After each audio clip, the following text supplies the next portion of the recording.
Not you updating Steam right now.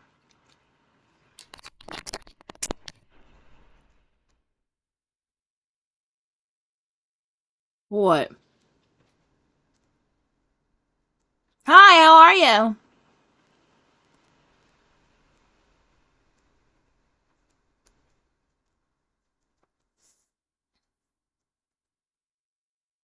Please don't log me out of Steam.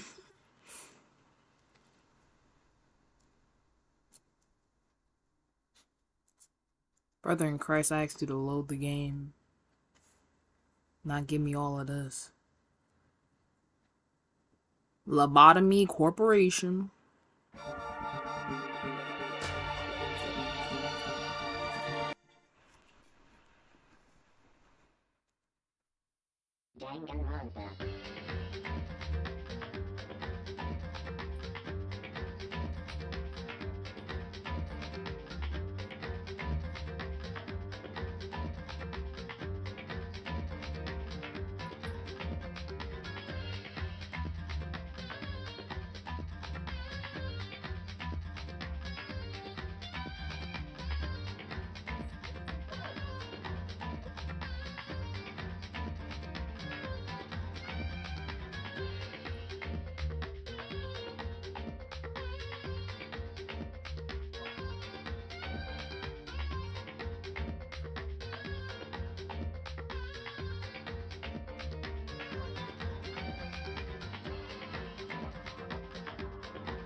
It should be audible now.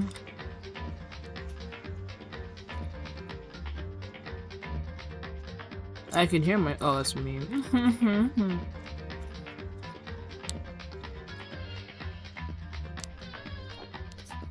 Gotta have the stream open. Alright, I'm gonna connect to my AirPods.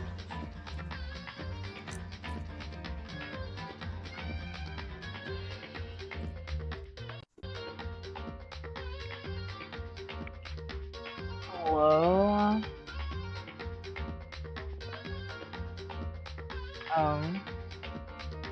Oh?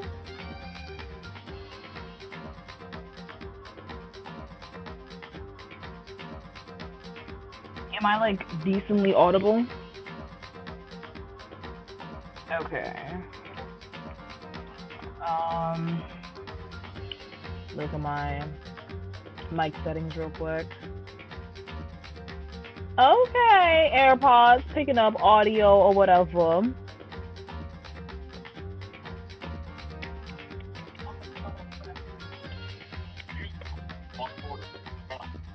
I sound muffled. Hold on, let me pick up the hair. How about now? Do I sound better?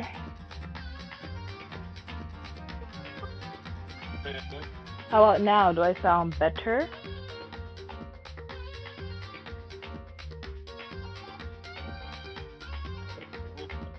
A little bit. Okay. That's just the headphones. I'm on my AirPods right now. I have you on my phone.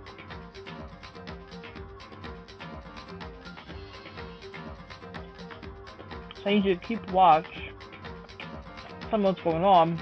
But what is goody, y'all? Is your girl? Hold on. Go ahead, Steve. Oh.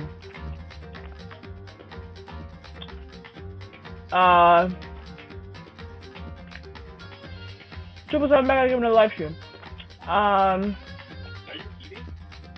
Can you hear me eating? Yeah. Okay, so we're gonna actually go back to like our regular stuff. I want to project to the TV, but I can't because I won't be able to hear the game. And I like being able to hear the game, and I forget. I have a mic, and I don't know what setting that is when I have like another mic. So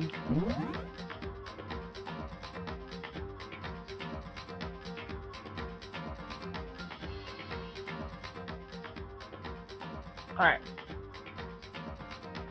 Let me just disconnect some things real quick.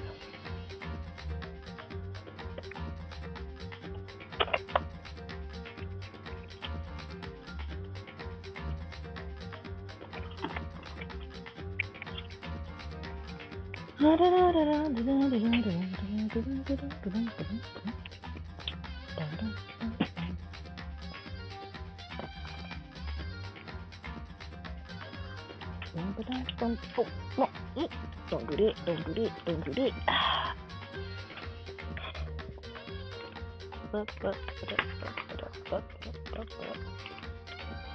Today y'all shall be graced with my beautiful presence.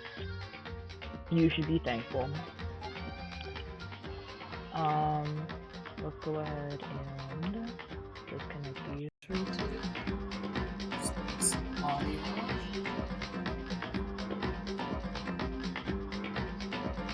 Back in my ears. Alright.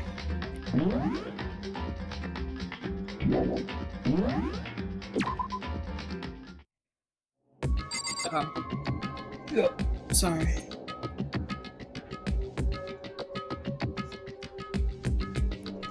Until I can figure out how to do the whole, like, have the headphones in and then I can hear the game play. So we just gonna keep it pushing. Can you hear me, Boots? Why do you sound so far away?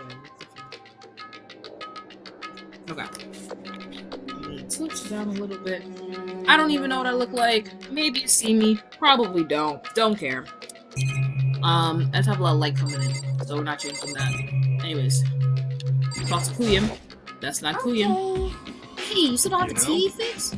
Just give me some time, okay? Gotta make sure we can drive Spaceship Earth safely.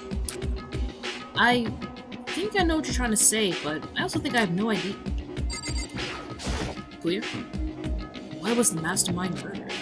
To figure that out, we need to find out the identity and purpose of the mastermind.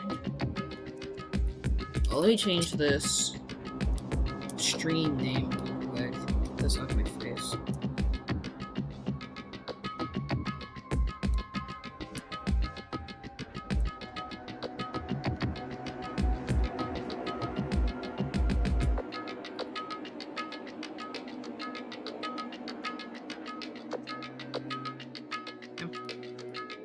Yep. That out. We need to find out the identity and purpose of the mastermind. So we did there's a bunch of computers all lined up. They all look like high-performance PCs. Nothing like the ancient laptop Alter Ego was installed on. They're all on. It seems to be locked. So what? They can't do anything? Just use your fighting spirit to force your way in. What century are you from? The mastermind must have been using these to monitor the net and Alter Ego. You may well be right about that. What? But there's no point in thinking about it now. You're right.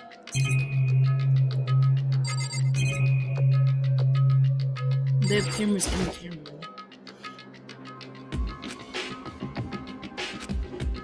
That's what I'm saying. We'll get to the Monokuma door in a second. There's really a ridiculous number of monitors here. All this.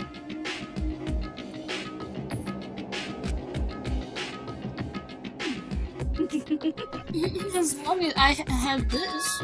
Huh? Look at Master go. It's like a feast for the eyes.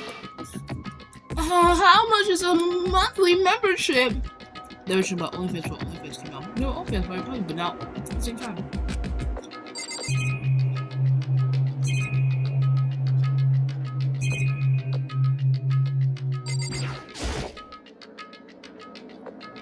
So, you think if it's TV? You know? Just a little longer. What, you really want to watch TV that bad? And there's a Saturday morning kid here.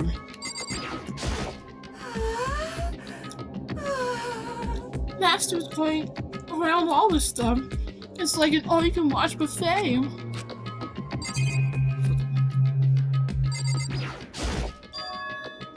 This door's kind of creepy. Look at a picture of Monokuma on it. What could be inside? No lock. The door is locked, huh? What if you use the key that opened this room? Let's give it a try, just in case. Nope, no good.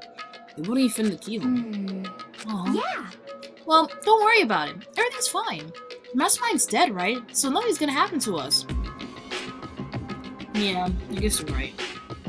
I can't stop thinking about that door with Montezuma's picture on it. But worrying about it isn't gonna do me any good. Hina's right. The Mastermind's gone, so there's nothing to be afraid of anymore.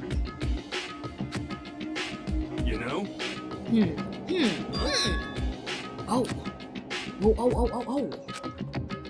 What's wrong? Wait. Good news for all you Saturday morning kiddies out there. I think I got the TV working.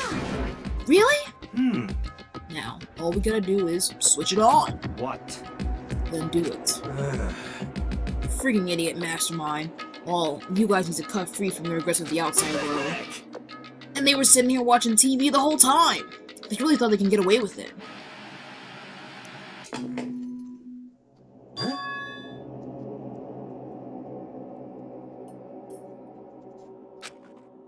Huh? This is...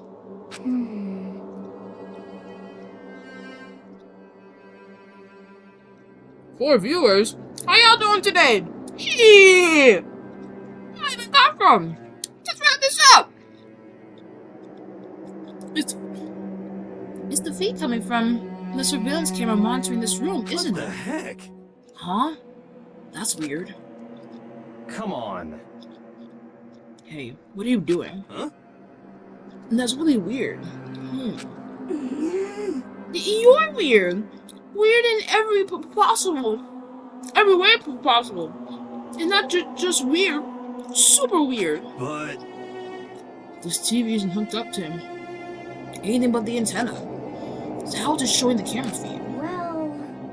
Did you try changing the channel? Oh, good idea. Let's give that a try. Here we went through each channel one by one. But on every channel, it was just us. It was a live feed of us standing there in the center data center. What the heck? Is it broken or something? Could it be... No. There must be some kind of trick to it. Some weird setup. A trick? What kind of trick? Actually... I'm not sure, but... Huh? What? Get a while, you friggin' bastards! Monokuma? How? You're supposed to be dead. Me? Dead? Don't be freaking stupid. What? Hey, you're acting kind of strange. Something seems different. Of course. I'm different. Evolution is perfectly natural. After all, I've been hibernating for 2 years already. Not even. It's been like half a day at most. How are you alive again? Yeah, that's it. Ooh. The look on your faces right now, it's sublime. That's what I wanted to see. The moment you went from hope to despair. Don't tell me you pretended to be dead all for this moment. Why would a bear pretend to be dead? You're the ones who should pretend to be dead when you see a bear. I mean, that's totally laughable. It makes me laugh. I'm gonna laugh now. Well now.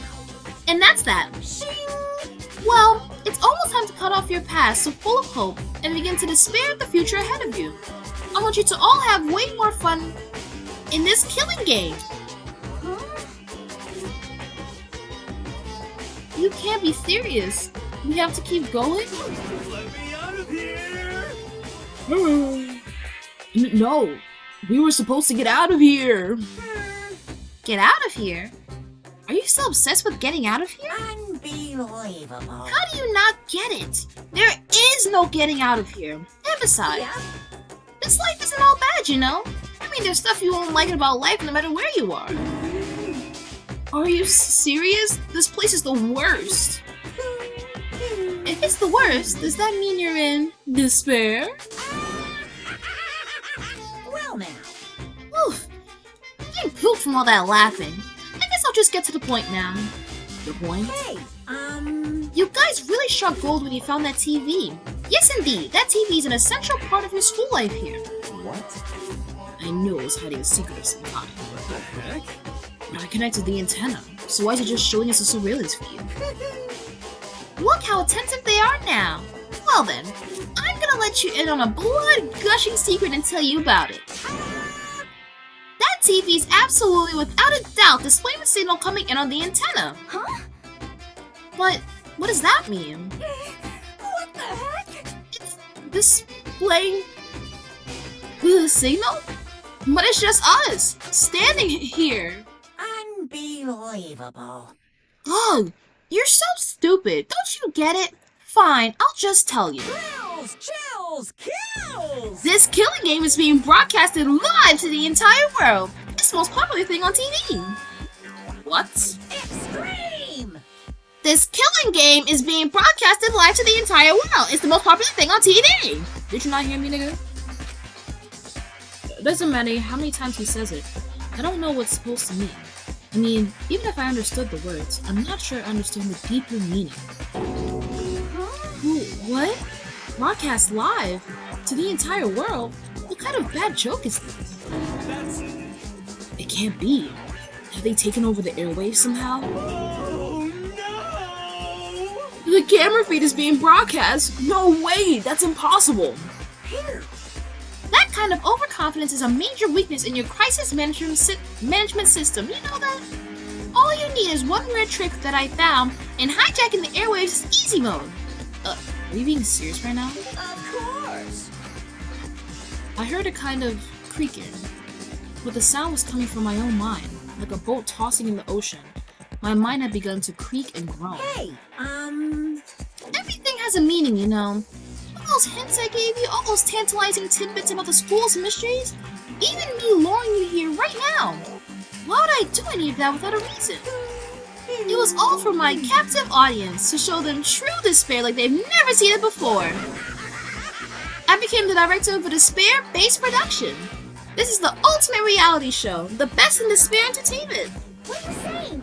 You're lying. If this was on TV, the police and everyone else would be going crazy. Yeah, there's no way they wouldn't have tried to come and rescue us. Actually, What if they already did? Huh? yes indeed. But then again, it's not really any of their business, right? Sure, some people might yell their TV to try and warn you, but who would actually come here to help you? Don't you think that's possible? I don't really know personally though, so whatever. This can't be. But to take control of all communications like that, you need an astronomical amount of resources. Yep. So how could things have come this far? Well, that's a secret. There's something you all need to do first, remember? What? Of course. Yeah, duh. There's a little business of...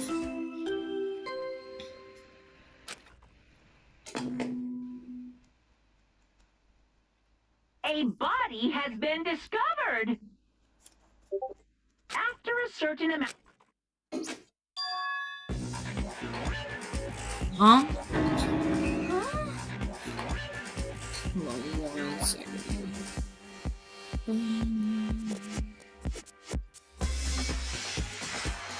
Yeah, I don't know why you were gone for a second. So what?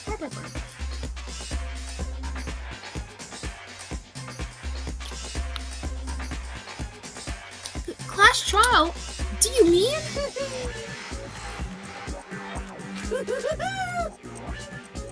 It's the Monokuma file! Heart-pounding excitement! Okay, things are gonna get pretty crazy from here on out.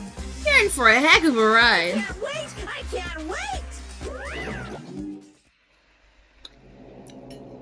And then, he was gone. Reality was incomprehensible.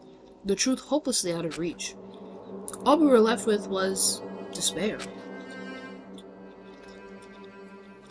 We stood there for I don't know how long, frozen in place. I couldn't think. It took everything I had just to keep myself standing upright. I don't understand any of this.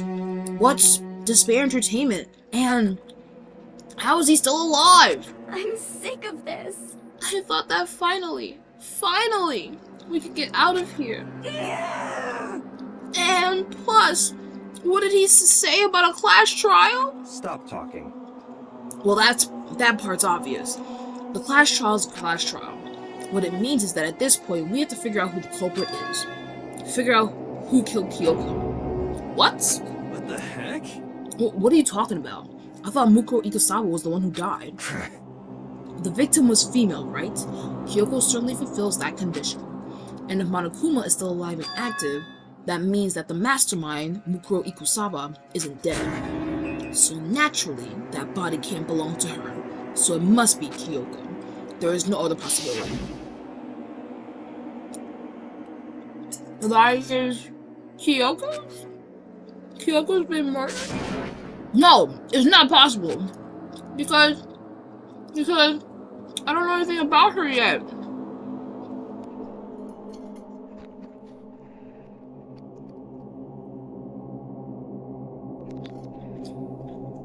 I don't even know who she really is.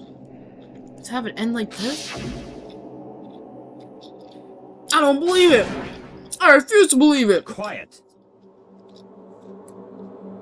Whether you believe it or not doesn't matter. The truth is the truth. If you refuse to believe, it's your responsibility to uncover the truth for yourself. Myself? Anyway, we'd better begin. But if we're gonna have a class trial, then that means the killer... That's right. Correct. It must be someone participating in our school life. Wait, so you're saying one of us killed Kyoko? Well, that's not precisely what I'm saying, no. Huh? But you just said... Stop talking. I don't have time to explain now. There is a veritable amount of issues I need to complete. So I'm going to begin my search. If you value your lives, you'll put everything you have into this. That is how this game works, after all. Well, I'd better start by checking out the Monokuma file. Due to the explosion, the victim's identity is unknown. They were, however, dead before the blast.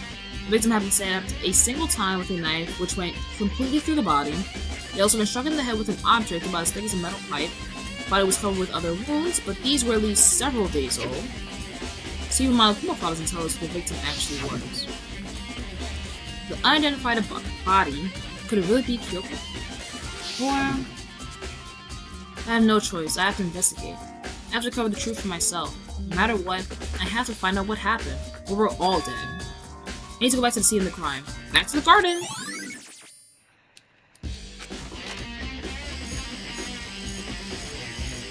It's the fact that we really watched the body explode and then just left. Okay, time to get started. I need to check anywhere that may be important from one end to the other. So do what I always do. Listen, Makoto, do you remember how the body looked, you know, before it blew up? If I remember right, it was wearing some kind of mask and a big white coat. Also, there was a knife sticking out of its stomach, and the area around it was stained with blood. Apparently, the wound had stopped bleeding, but the blood on the body was still wet.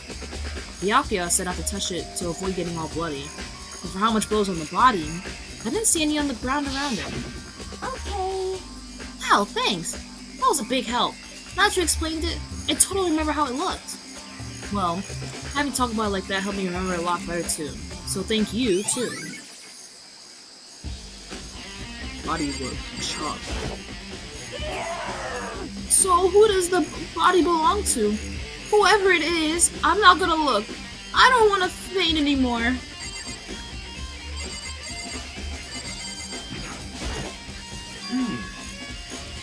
It's 11 o'clock right now. Okay, and... You're serious. Oh well, I was just thinking about when we first found the body. When the body was found, huh? I should look back at what I did this morning to help me remember when that was. Monokuma's announcement woke me up at 7 o'clock as usual, and I headed for the dining hall pretty soon. Once I got there, I met up with Hina. That was right around 7:30. I headed to the gym, where everyone else was waiting. Togo went to go get the pickaxe, that's where she found the body. What time was it then? 9:01. Yeah. Now then, Togo, what time is it? Well, when we left the gym, it was just before 9 o'clock. So it's probably 9 on the dot now. That's right. It had to have been right around 9 o'clock. You know? Ah, now that you mention it, I think you're right. So I think we can say for sure that the body was found at 9 a.m. Okay, my job's done. That's a pretty small job.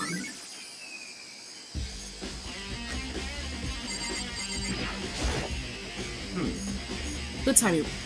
Huh? Good timing, Makoto. I wanted to talk to you. What do you want to talk about? So, in other words, I'd like to hear your alibi. Alibi? in other words, Correct. I'd love to hear where you were after nighttime began last night. Well, I was sick, so I was asleep all night. But why are you asking about that now? And what's nighttime got to do with it? naturally. Isn't it obvious? This murder took place after nighttime. How can you know that for sure? Because just after nighttime began, I came to the garden. I was going around looking for everyone so I could tell them about Monokuma. Hiro's been spending most of his time in the garden the last few days, so I figured he'd be here. And I can confirm that when I arrived last night, there was no body. In other words, So the murder could only have taken place at some point during nighttime after I left the garden. However, Toko, Hiro, Hina, and I were in the gym together the entire night last night. What? Once I found Hiro in the garden, we immediately went to Toko and Hina's room to get them. At that point, we all went to the gym and began dismantling Monokuma. As a precaution, we made sure not to go anywhere alone. We even went to the bathroom in pairs. In other words, all four of us have airtight alibis. The only ones who don't have alibis are me and Kyoko. that's right. And if the victim really is Kyoko, then I'm the only one without an alibi. Also, when we went to go get Hina and Toko, we stopped by your room as well, but you never came to the door. So, where precisely were you? I'm telling the truth, I was in my room, but I was dead asleep. I had a fever, so... That's hardly an alibi. I know. So, what now? There seems to be quite the disadvantage here. I'm the only one without an alibi. That's really bad, isn't it?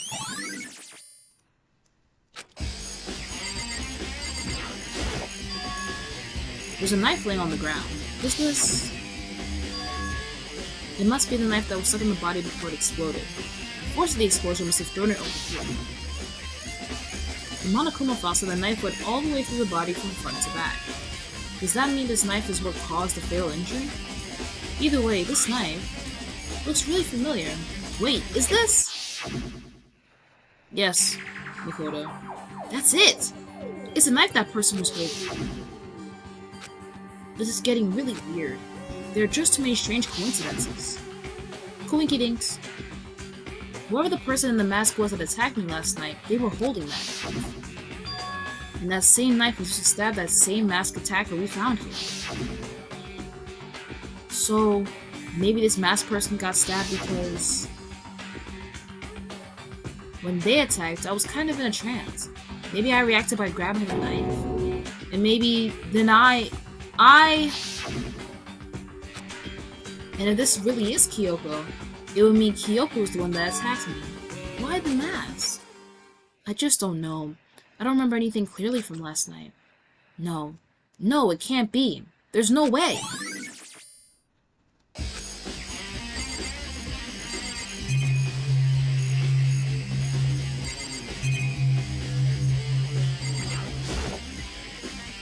These look like fragments of something. They're all burnt, so I can't really be sure, but I feel like I've seen something like this before. Where? Wait, was it there? I'll have to double check that later. Nigga, what is that? Talking about, was it there? Brother and friend, I don't know what there is. I'll check the body more thoroughly. Maybe then I'll find out for sure if it's Kyoko or not. Right, I wasn't done. Huh? There's something weird about the body's fingernails. Oh, these are fake nails. They're really long. They seem like they would get in the way of any normal activity. There's also something on the back of her right hand. Is this a tattoo? It got burnt, so I can't make out the whole thing, but it looks like it's a picture of a dog or something. I've never seen anything like it before.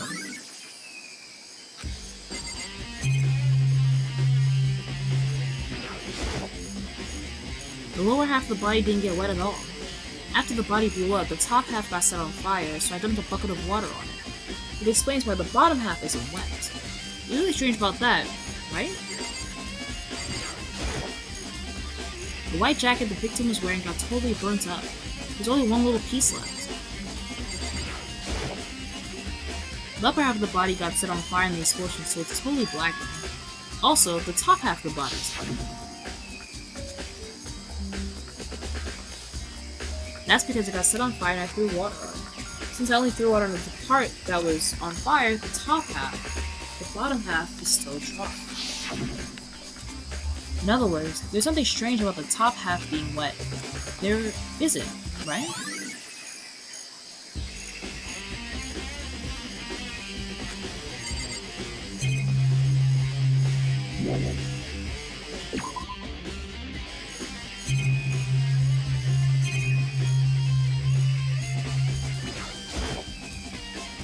I remember there were some chickens in chicken coop. I count 4 chickens. Huh? 4? Yo! What's going on, McCoy? Oh, I'm glad you're here. Listen, do you remember how many chickens there were in here? Of course, there were precisely 5. Yeah, right? What's wrong? There's only 4 chickens here now. We're 1 short. Huh? Ah! That's so weird. I wonder when it disappeared. I was down here just before nighttime last night, and there were definitely 5 chickens then. What? What are we gonna do? Going from 5 to 4 is gonna have an impact on the structure of the world. Conspiracy! It's like a jigsaw puzzle. If even a single piece disappears, the entire world will remain unfinished. I did my best to ignore Hero and focus on the problem at hand. Why did one of the chickens disappear? Could it be related to the case?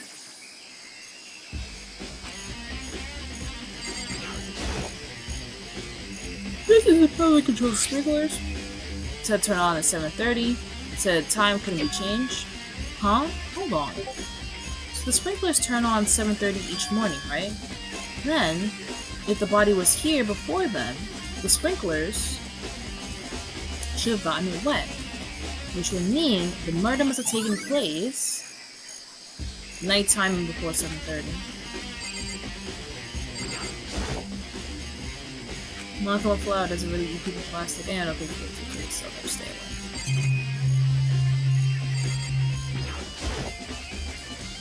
Those nozzles poking out, are those the sprinklers? Yeah.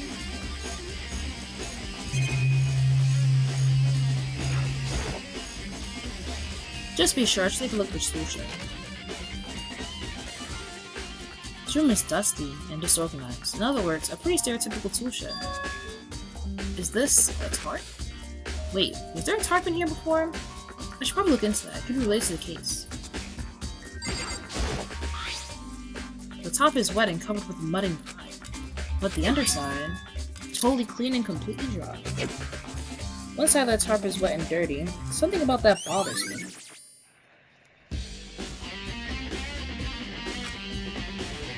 That's the one thing in here that concerns me.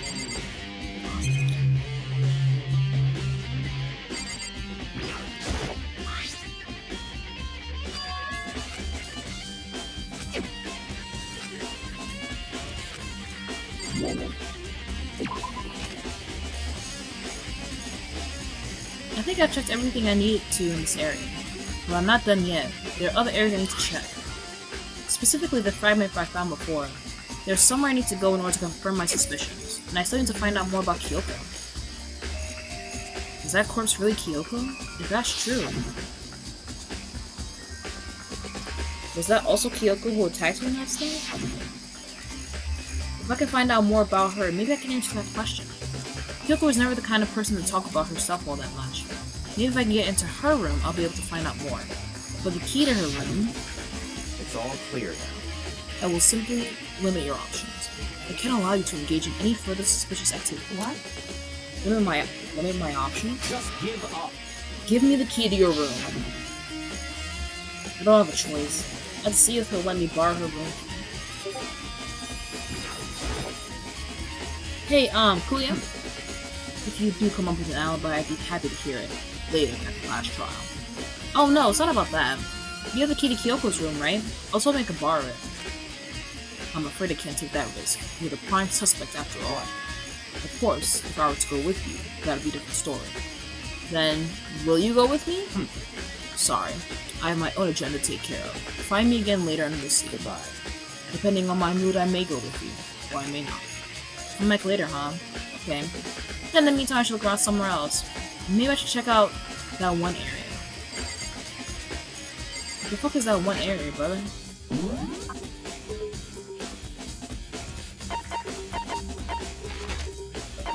The gym?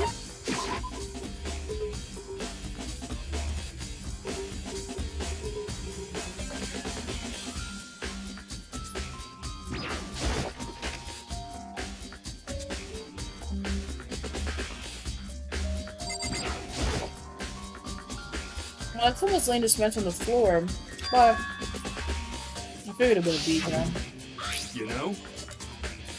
I just found something. What is it? It's... Huh? It's what? A bomb.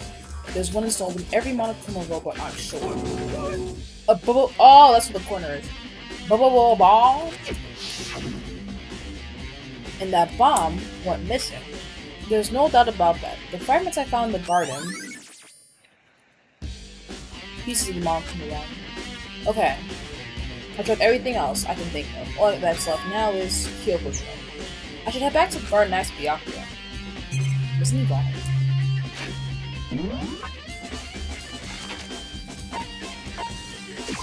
I love how he literally left.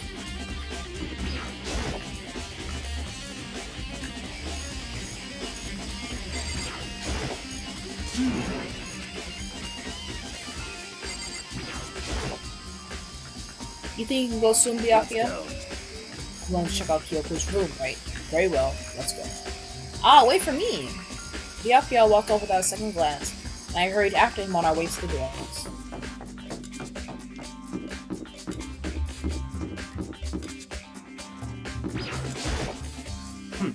Well then, here we go. Byakuya took out the key and slid it into the keyhole, and then...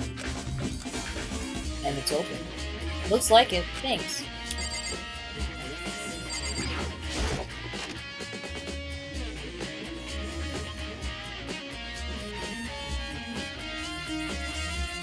So, this is Kyoko's room.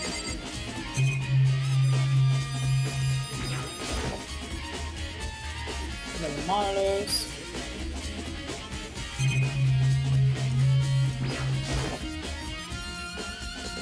There's something on the table.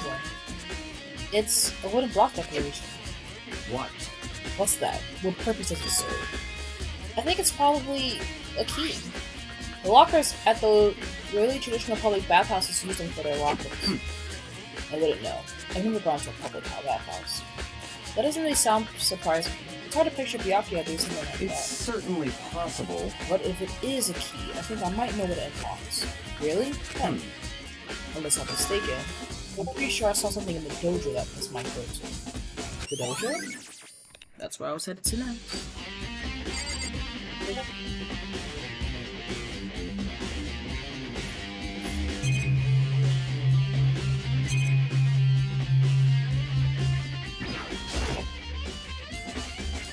For bed, does anything interesting that's not why I take concern?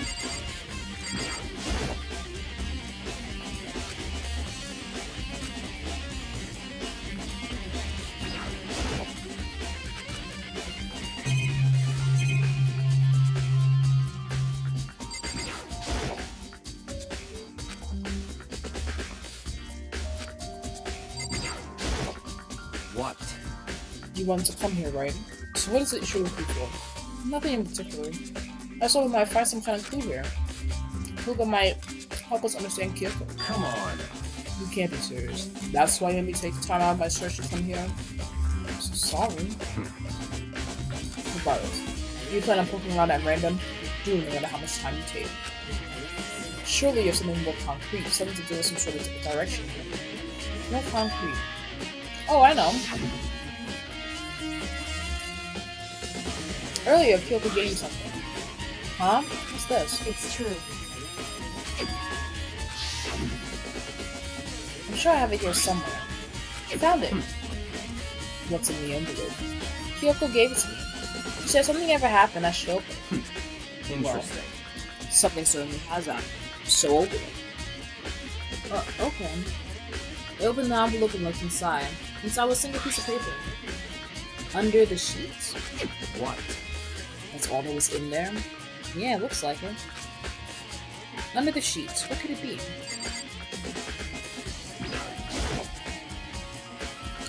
But could something be hidden under the bed sheets? Part of me didn't expect to find anything, but as soon as I lifted up the sheets... What's this? I found a crumpled up piece of paper. Class number 78, student registry. Mukuro Ikusaba? I see. It appears to be Mukuro Ikusaba's profile. Yeah, it looks like it. That's probably the other thing Kyoko stole when she stuck into the headmaster's room along with the key.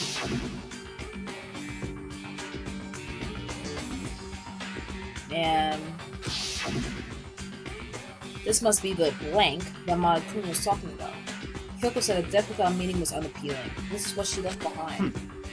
I don't have time for sentimental indulgences. Hurry up and finish your search. Oh, okay. I made an effort to pull myself together and look down the profile sheet. Name, Mukuro Ikusaba. Sex, female. The ultimate soldier.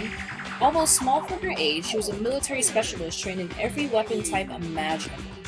She showed an interest in the military from childhood and soon found herself completely absorbed in it. In elementary school, she won a survival game tournament and began writing for military magazines. Just before entering middle school, while she and her family were on vacation in Europe, she disappeared.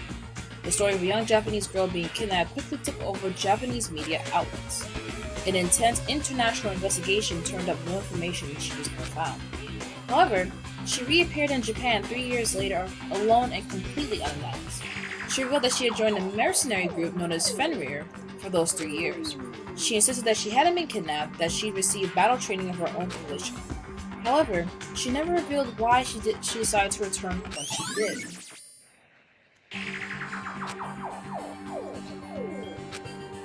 Ultimate Soldier, a mercenary group. This doesn't feel real. The world I grew up in, it's like in a completely different dimension. It's like one's non-fiction and the other is sci-fi. There's no way to even compare the two. That's how different this is. That was how I saw things. As just an ordinary person. But then, I see. I never imagined I would hear the name Fenrir in a place like this. Hello. I'm good. Streaming?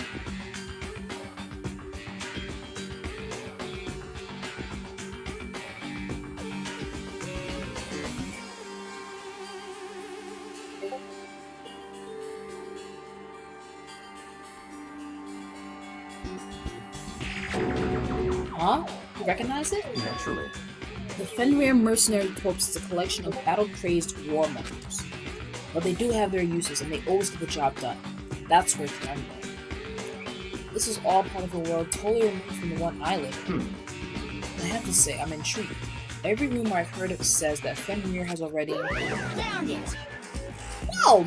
I feel like our hero's becoming a bit player, and a bit player is becoming our hero. Ah, it's you! What? What have you got in your pretty little hand there? Uh-oh! You found her profile? So what if we did? Hey. Don't freak out on me! I'm not gonna hold it against you or anything. And in case you're wondering, I don't hold it against Kyoko either. Even though she stole it and hid it. After all, there's no rule against stealing, is there? But who I can't forgive is Miss Ogami, who broke the rules and busted into the headmaster's room. Maybe I'll drag her corpse out here and slice it up and devour it. Bears are omnivores, you know. What? Are rule violations really so unforgivable? You're quite adamant about those regulations of yours. Of course I am. A proper school life is built on the dedication to organization and order. Which is why even I, as the school headmaster, have to follow the regulations myself. Oh, so you're saying you have to follow your own rules as well? Of course. Absolutely! I can't have you complaining about how unfair it all is now, can I? In fact, on the subject of fairness, would you like to know something interesting? Interesting? It's about the one writing all the rules. They're actually one of the participants in this killing game. I don't think I ever actually told you how many participants there actually were, did I? I was thinking I should probably clarify that. Hey, When you all first got together in the main hall way back when, there were 15 people there, right? I think the first meeting may have led to a little misunderstanding among you all. Misunderstanding? Are you in saying... other words, That's right! There weren't actually 15 of you. yes indeed. The total number of students taking part in this killing game was actually 16! 16! Then... Mukuro Ikusaba, the 16th student lying hidden somewhere in the school, the one they whom call the ultimate despair. Watch out for him. The 16th student, Mukuro Ikusaba. She's part of the school life. So the one making all the regulations is... Why? Huh? Did you say something? Why are you telling us this? Hmm. Oh well, because... Like I told you, this killing game is desperately popular. You wouldn't believe the ratings. And since we got so many viewers now, I want to make sure everyone was on the same page.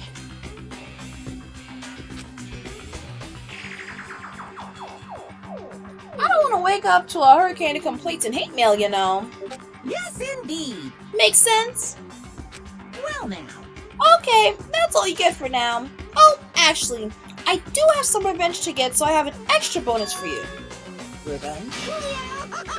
I want to get back at that sneaky Miss Kirigiri, so I'm gonna share a little secret with you. Seriously? Hey, You know how she wears those stupid gloves day in, day out all the time?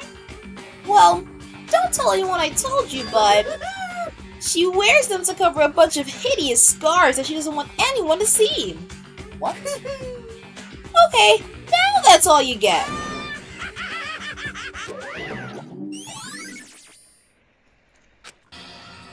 Kyoko wears those gloves to cover up a bunch of scars? Wait, so on the back of her hand. The tattoo. Wait, but no. Monokuma specifically said they were scars, right? And that's why Kyoko wears those gloves, to hide the scars. Which means... those fake nails on the corpse... Are you thinking about Kyoko again? Huh? What? Forget about it. What matters now is uncovering Monokuma's trap. His trap? Such ignorance. God must have really hated you to make you so bad. Don't you remember what Monokuma just told us? He said there were 16 students, right? Which means Mukuro was a student. Obviously, Monokuma was trying to tell us that Mukuro was the one creating the rules to the game. But why would he tell us that? And why now? He said he wants to make things clear so there wouldn't be any complaints later. But the mere fact that he said that proves that Mukuro is connected to this case. That's why Monokuma releases us as a 16th student. He needs to make our investigation fair. Mukuro is related to the case? It's certainly possible. Perhaps she's the one who killed Kyoko. What? That would explain why we would have to have a class trial, wouldn't we? If she's a student and she killed someone, that would make her part of the school killing game. What happened to the corpses? Whose corpses? The charred body?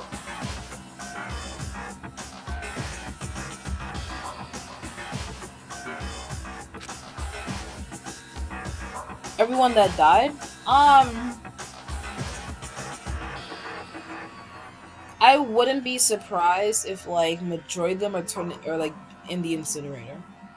I have no idea. They actually don't talk about that. I know, like, majority of them are probably beaten to a pulp, but I feel like incinerator would be the nice, easy answer. Mukuro is the killer? She killed Kyoko? Anyone should be able to come to that conclusion, don't you think?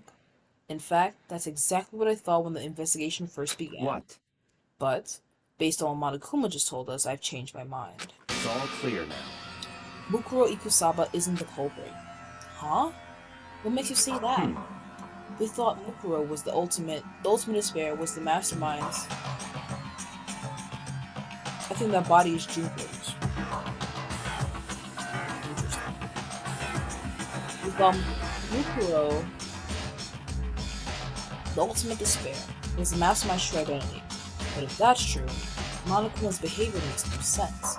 Why would the mastermind go out of their way to reveal themselves to us? That's So, a in point. other words, Mukuro giving us information that would raise questions about her would be bold to say the least. It makes more sense than to assume that Mukuro isn't the culprit. So that's the trap. They want to suspect Mukuro and come to the wrong conclusion. That's what makes sense to me. The way you say it definitely does seem possible. But if that's really true, if Mukuro isn't the killer, then who is? Well then, I believe our work here is finished. Let's move on. I'm sure there are other places in need of investigation. I should find out if that key in the dojo really are let's connected. go. Well, are you coming?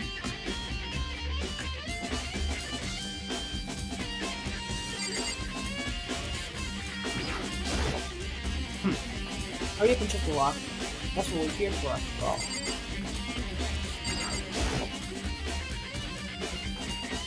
No wooden lockers here. They use wooden block keys just like at those super traditional public bathhouses. Looks like the key we find in Kyoko's room really does go to one of these lockers. I see. Makoto. You see the locker farthest to the right? Very strange.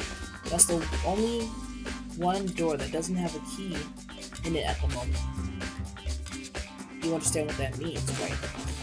I should probably use the key we found on that locker, right? That's right. Well, just try it. But okay. Take out the woodlock key and insert it into the locker's metal lock. Yeah. The locker easily touches the key and it opens. There are arrows in here. There's like 10 arrows in total. They look like they were made of titanium, which means they're quite strong despite how thin they are. Of course, without a bow, they're nothing but strong sticks. Strong sticks. Titanium. Oh, there's something else inside the locker. It's a wadded-up ball of duct tape. I wonder what this was used for. Is that a I bloodstain? see. It is. That means it must surely be related to the case. The duct tape is related to the case somehow?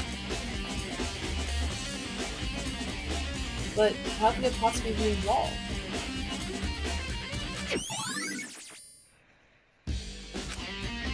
I think that's all the locker has to offer for now.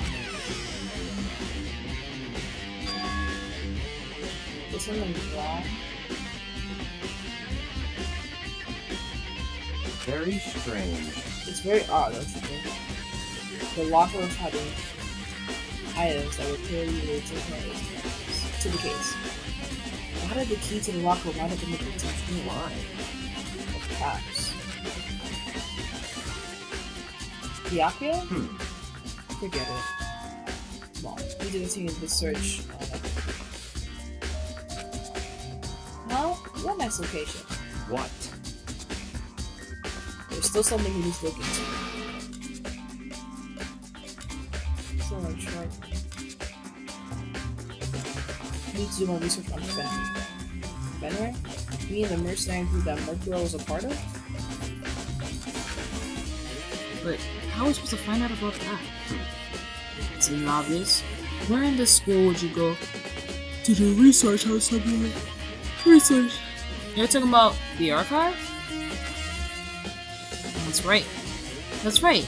The archive has all kinds of info that Jingu probably doesn't have access to. Let's go. We only have so much time before the trial begins, so let's hurry.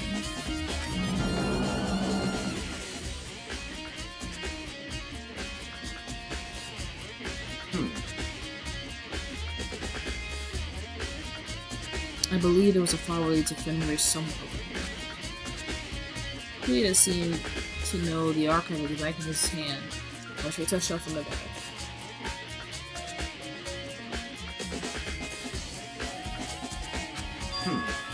Ah, here we go. We quickly return to the filing hand.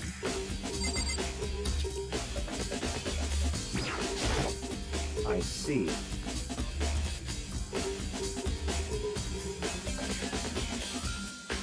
a look at this. I have no idea what it says. What language is this? How did you make it all the way to high school? Oh well. How did you make it all the way out of high school without learning a single word of French? I'm pretty sure most high schoolers can't speak French. Well, whatever. I'll read it for you. But I expect you to repay your debt 100 times over. 100 times? Isn't that kind of extreme? I thought you would read it. Fenrir is an elite fighting unit based out of the Middle East. Unlike military contractors, they are a fierce group of soldiers who engage direct combat. They claim that a single member is equivalent to an entire company of regular soldiers. Just like Fenrir, the Wolf of Ragnarok, their mere presence is enough to strike fear into an enemy. They have been involved in countless military battles and operations, most of which are highly classified. However, some time ago, they completely ceased all activity.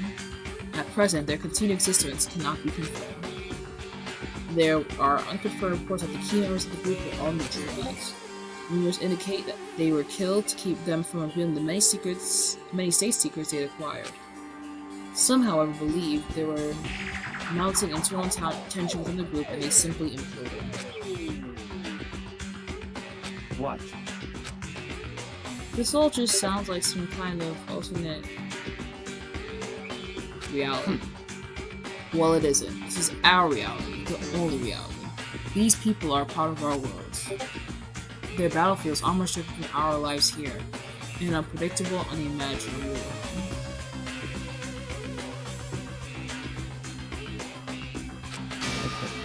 That's what makes it all so exciting. Exciting definitely isn't the word I would use. So, did anything jump out at you? This may be your last opportunity to learn about Fenrir. The report said something about where the name Fenrir comes from, right? Wolf, brother. That's right, it said Fenrir is the Ragnarok. Speaking of which, would you like to know something interesting related to that? To show that they are a member of the team, each soldier that joins the squad will get a tattoo representing Fenrir somewhere on their body. What? They got a tattoo of Fenrir? Could that mean...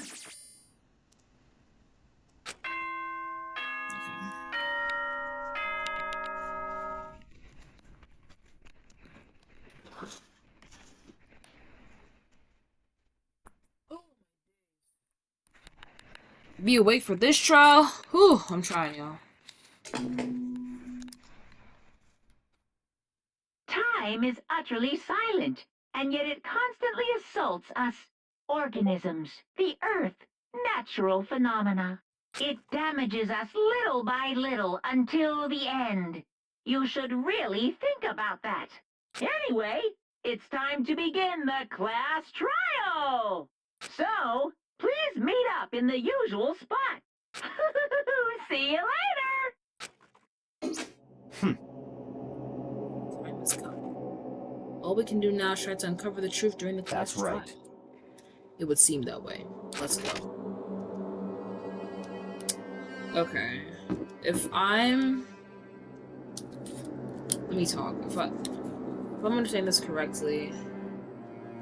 Body was killed... The body was found around 9. Body had been killed after Kuya left and before 7:30. Assuming they used the tarp to cover the body, and then they'd have to come back out, uncover the body. That's why the body is wet from sprinklers. And then, yeah. I think if I say too much, it might get too much.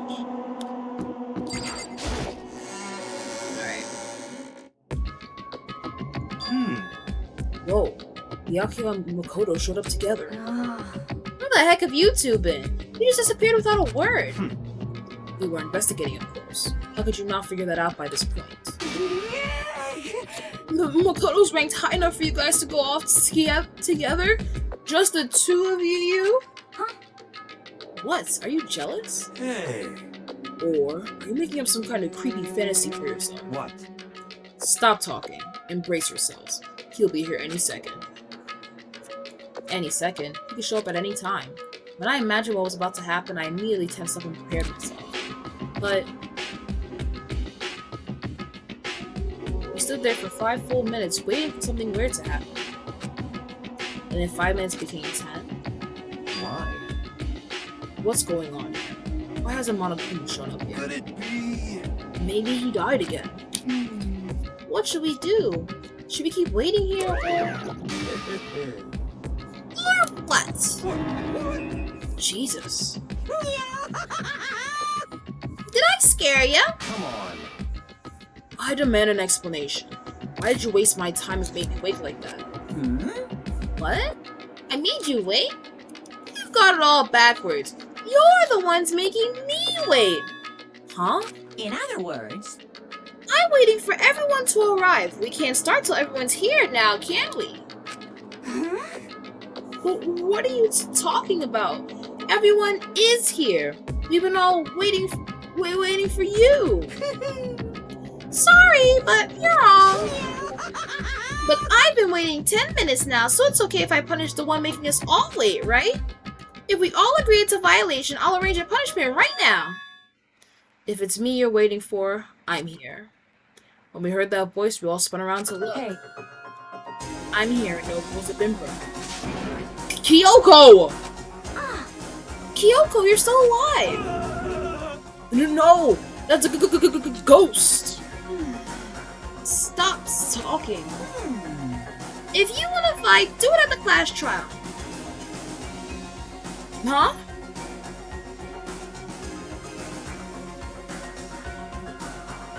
Shaggy? Oh. It's a ghost! They probably based it off of it. A little bit. That is some shit Shaggy was saying. If you want to fight, do it at the class trial. You can save some of the fun for later, right? What? But is it okay that there's no particular penalty for being late? is that right? I made it here just fine.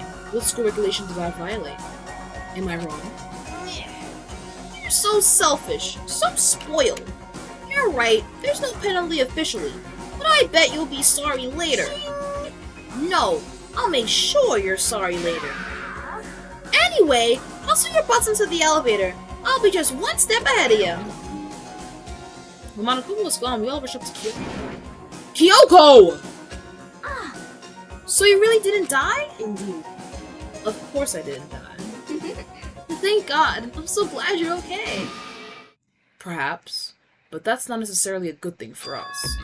Huh? He's right. Now we've got to deal with a ghost.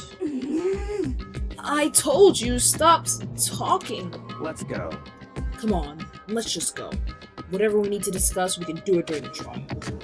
Without ever looking directly at Kyoko, Byakuya stepped into the elevator. Master, wait for me. Good call. Who knows what might happen to us if we take too long. But I'll be happy when this trial is all over. One after another, everyone piled into the elevator. But I couldn't help myself. I had to talk to Kyoko before the trial started. You bum bitch, where have you been?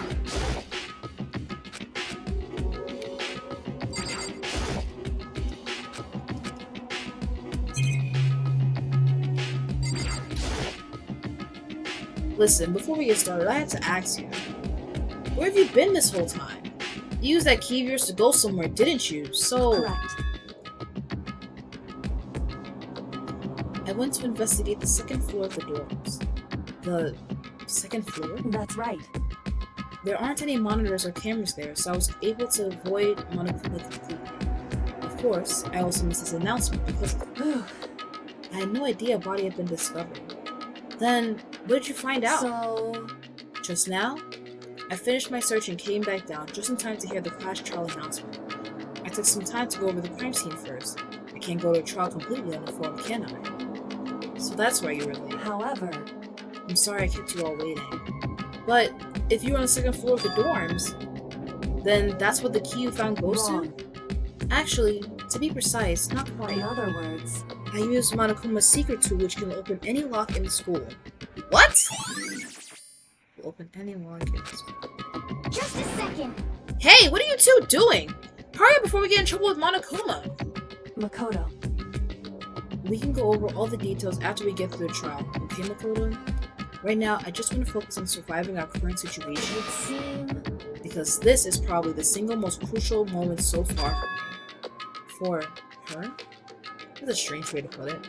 The flash trial is important for everyone, right? So why would you say it's a crucial moment for her? Goodbye. Well, if that's all. Seemingly unconcerned, Kyoko made her way to the elevator. I'm just overthinking what she said, right? Second, being the last one left, I step into the elevator. I'll have to look at those second floor dorms again. And the door slid shut. This is what happens when you don't, like, manually walk around. Oh, my butt.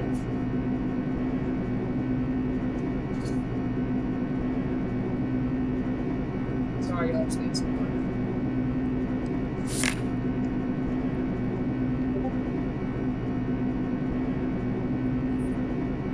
Clunking was loud enough to hurt my ears, and the dread began to consume me. Once again.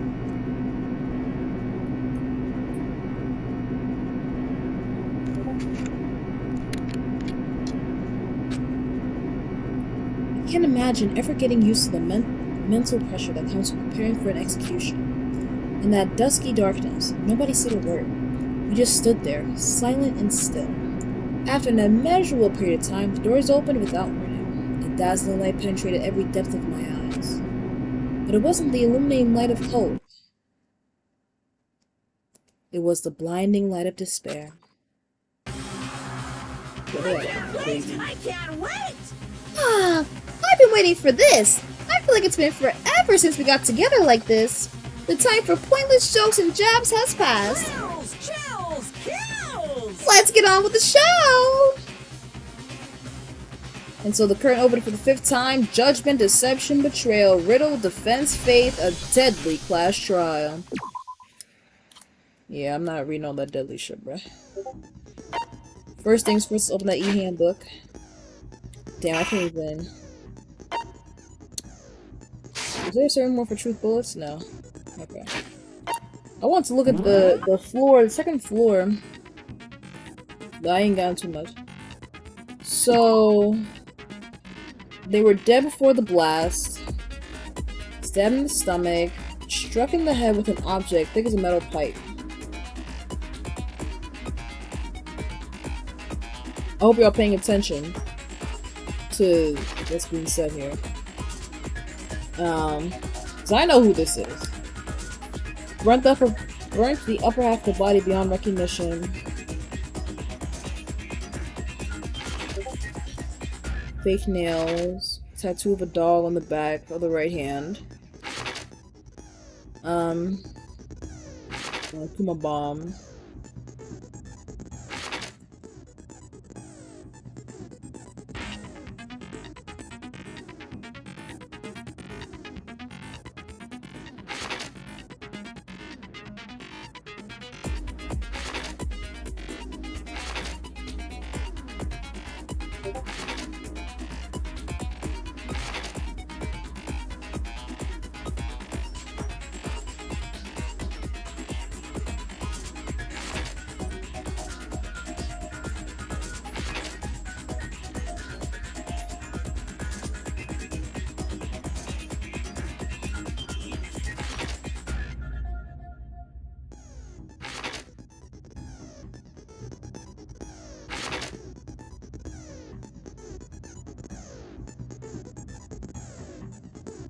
Yeah, the...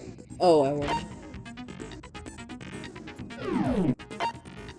I do have a skill. I got envious. Increases the influence gauge by 5. Fuck.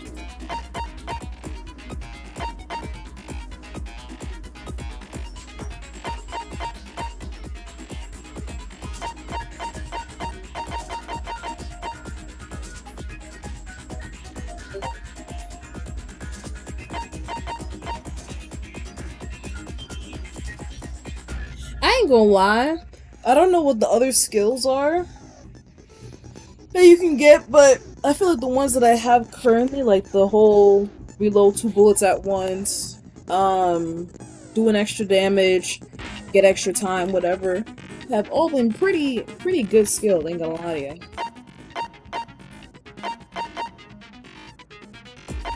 I would have to... I don't know. Steadies your aim a little. Hangman's Gambit. I feel like I can get rid of that. The influence gauge by 5. Go next with the influence gauges. I think it's like my health or something. So I don't... Gotta find out. Let's begin with a basic explanation of the class trial. So, your votes will determine the results. If you can figure out who done it, then only they will receive punishment. But if you pick the wrong one, then I'll punish everyone besides the blackened, and the one that deceived everyone else will graduate. Okay, well, I'll leave the rest up to you. Well then, let's discuss the specifics of the victim. First, we need to clarify who exactly the unidentified victim is. It's Kyoko. There's no other explanation. But Kyoko's standing right there. No, that's a ghost! But she has legs and stuff. Well, that's just because... she's like the latest evolution in ghost technology! There's a limit to how much ridiculousness I can tolerate. Okay. So I just have to prove that the corpse isn't Kyoko, right? Then let's compare Kyoko's traits to the traits of the dead body. Her traits?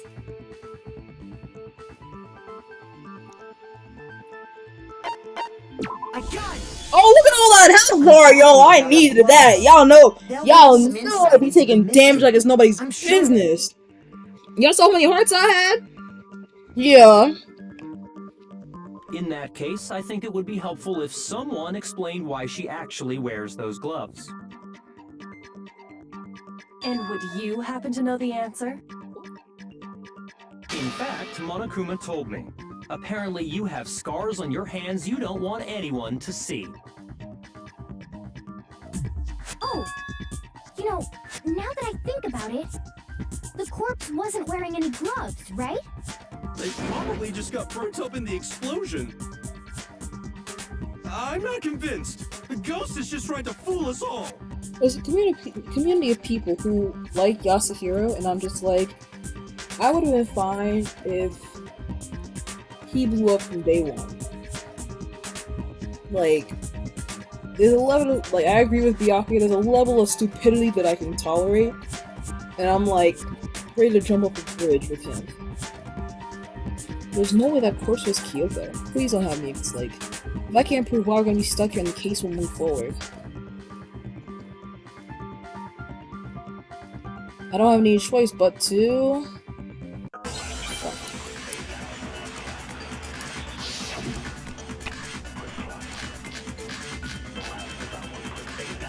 Start with the fake nail. I think that's a... either fake nails or a tattoo in the right hand. That Kyoko there is just a ghost.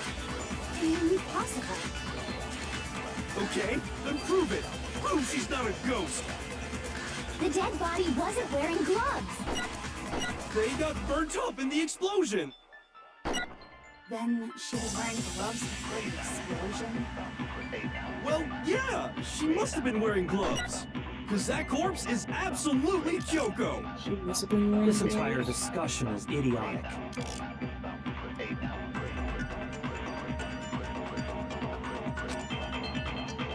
It's the fact that... Kyoko there is just a ghost. Impossible. It's the fact that we have to even...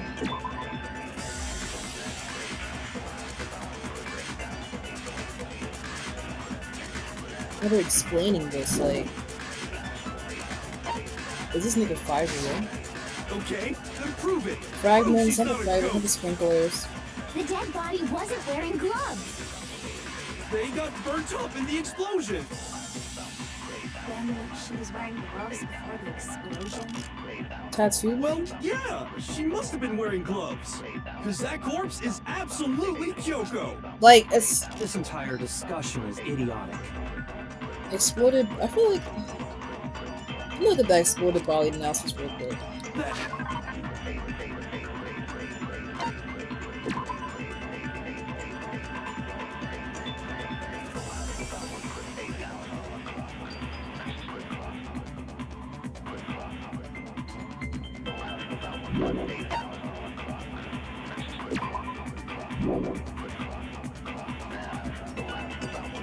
Is it like, oh, because she has fake nails and she couldn't have worn gloves? Like, is that what you're saying?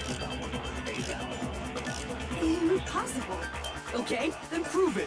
Prove she's... The dead body wasn't wearing gloves. They got burnt up in the explosion. Then she was wearing gloves before the explosion. Well, yeah, she must have been wearing gloves. Because that corpse is absolutely Kyoko. I'm just like, discussion is idiotic. why would I have to explain this stupidity? That Kyoko there is just a... Okay, then prove The it. dead body wasn't. They got burnt up in the explosion. Then she was wearing gloves before the explosion. Well, yeah, she must have been wearing... No, that's wrong. Like, why do I have to explain this? Kyoko is standing right there. No, there's no way the corpse was wearing gloves. The girlies with long nails will tell you Whoever otherwise. it was, they were wearing fake nails, remember? I imagine trying to wear gloves over nails like that would have been a pretty big pain. That's why I put holes in mine. Besides, Kyoko wears gloves to hide her hands, right? It'd be pretty weird for someone who's self-conscious about their hands to wear fake nails, don't you think? Jeez, man, you don't know women, huh? They're complicated like that. If anyone doesn't know women, it's you. Well, Kyoko, any thoughts?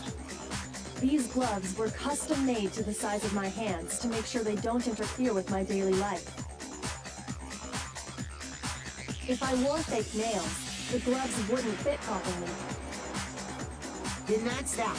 The dead body doesn't belong to Kyoko. Look, why do I have to prove this? Which should have been obvious since she's standing right here.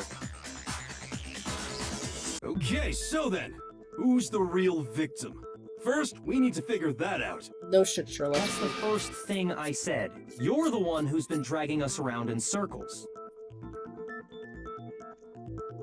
Before anything, we have to identify the victim. Okay. Can we start with that? Everything starts from there.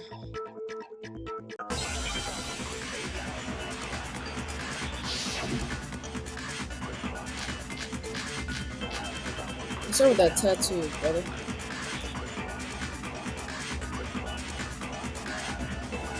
Kyoko really is still alive. Then who died? There's gotta be some way to figure it out. I don't think so. The face was scorched beyond recognition.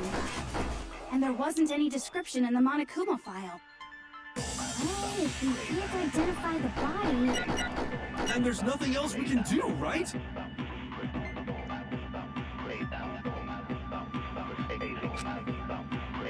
If Kyoko really is, then who died? There's gotta be some way. I don't think so. The face was scorched. Beyond recognition. The face. Shoot! Yeah. The face was Kyoko really scorched is beyond still recognition, alive. okay? Then who died? There's gotta be some... I don't think so. The face was scorched beyond recognition, and there wasn't any description in the Monokuma file. Oh, if we can't identify the... Sorry. I'm a little slow, y'all. There was one clue left behind that we can use to identify the body. What? For real? If you're lying, you'll die a cruel and unusual death. Cruel and unusual death. This I gotta see. She's just being stupid. Ignore them, Makoto. Tell us what you're talking about. The key to figuring out who it was is the tattoo on the back of her hand. Oh, yeah. The design's pretty strange, huh? Is this a dog? Her master must have made her get it to be like, you're my bitch. Seriously? It really did something that humiliating? No, that's not it. The identity of the victim is hidden within that tattoo. Oh, really?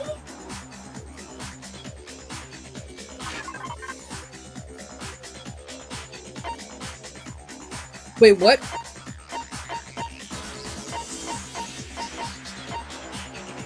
That's what we're going with, right? I got it! Okay. The Fenrir Mercenary Corps. That's the name of the military group Mukuro Ikusaba belonged to. Okay, so... To show that they're a member of the team, each soldier that joins the squad would get a tattoo representing Fenrir somewhere on their body. Fenrir? The image that represents Fenrir is... Please, we don't have to go through this. Oh, a wolf? This better be a wolf. Thank you.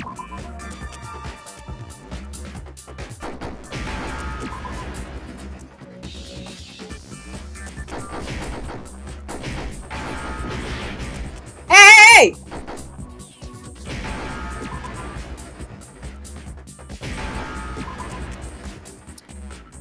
Now I understand. The representation of Fenrir is a wolf. You ain't need all that. Fenrir, the wolf of Ragnarok. It's from Norse mythology. A huge, world-ending wolf beast. He's the child of the trickster god Loki, and a female giant. People love Norse mythology. After all this time, we finally got a glimpse of the literary all-star. A wolf tattoo. Then that means... Exactly. The body we found had a tattoo of a wolf, which means that person must have once belonged to Fenrir. So it must have been Mukuro. What? Well, hold on. Isn't she the one that was behind this whole thing? You sound surprised, but you're absolutely right. Yes, indeed. The trial this time is to solve the murder of Mukuro Ikusaba. Are you saying the mastermind is dead? And now we have to have a kulak's trial? No. It means we were wrong in thinking that Mukuro was the mastermind at all. But I mean, being the ultimate despair seems like a pretty mastermindy title to me. Maybe we shouldn't have been thinking of her as the ultimate despair in the first place.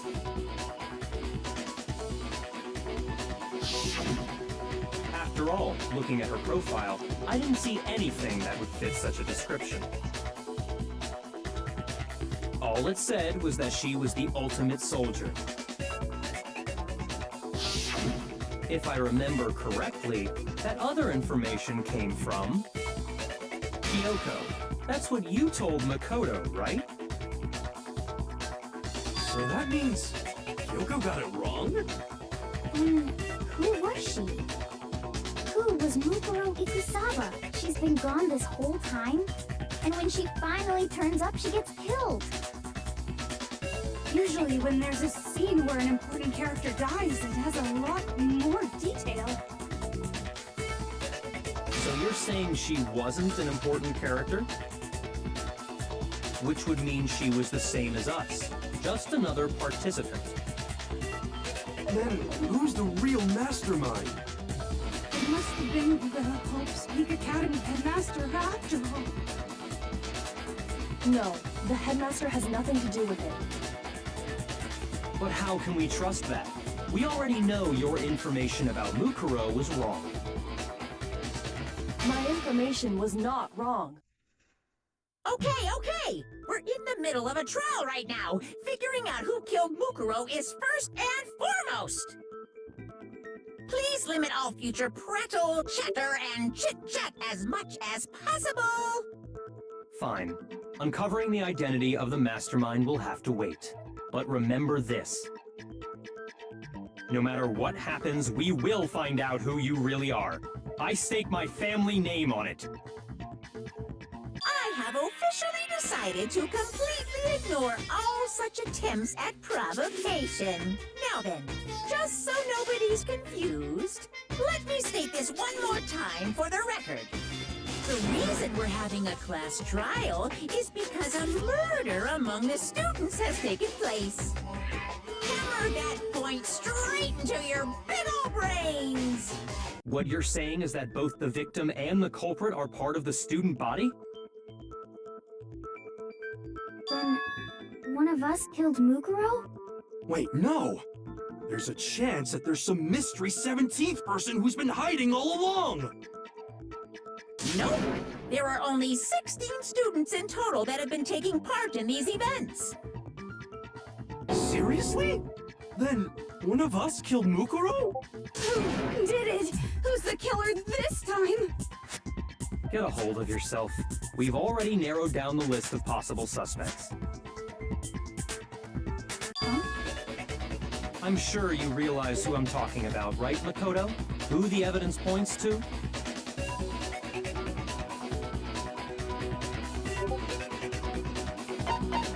I got it! You've narrowed it down to Kyoko and me, right? Why do you say that? Bitch, what do you mean? To explain. Just after nighttime last night, I went to the garden, so I can confirm that at that point, there was no dead body there. So, the murder must have taken place after I left the garden. However, Hiro, Toko, Hina, and I were in the gym the entire time. The gym? That's right.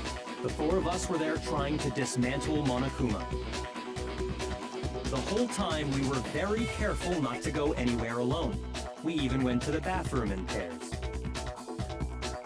All of which is to say, the four of us all have alibis. The only ones without alibis Are me and Makoto. That's why you're able to narrow down the list of suspects. exactly so. So the only suspects now are me and Kyoko. Damn it! I can't let this slide! Somehow I have to clear my name. I have something I'd like to say regarding the whole alibi thing. Are you thinking of raising an objection? Yes, dear. Well, before that, I just want to try and get a better idea of what time the murder took place. Doing that might reveal some kind of clue. Whatever you want. Somebody go ahead and help him out. Me and Byakuya can both confirm that the body wasn't in the garden at... Well, it was after nighttime for sure. I'd say it must have been around 10 o'clock. So the murder must have happened after 10 p.m. Then I guess we can say the time frame for the murder was between then and when we found the body? Oh, but what time did we find the body? The one who saw the body first was Toko, right? And she went to go get the pickaxe.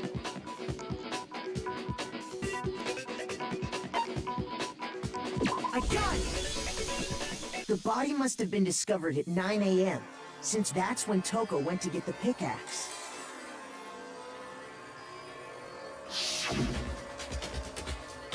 Now then, Toko, what time is it?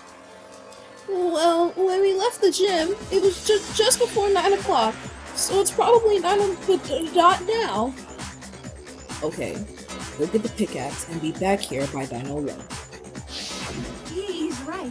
It had to be around then. So we can be totally sure the murder happened sometime between 10 at night and 9 in the morning. It's almost 12 hours. For me, I was already asleep before nighttime hit, so I don't have an alibi after 10 o'clock. But I'm sure I met up with everyone else before 9 this morning. We ran into each other in the dining hall, right? That was around... Oh yeah! Right around 7:30. I remember checking right before I went in, so I'm totally sure about it. Which means from 10 p.m. to 7:30 a.m., you don't have an alibi. Murder happened between 10 and 9.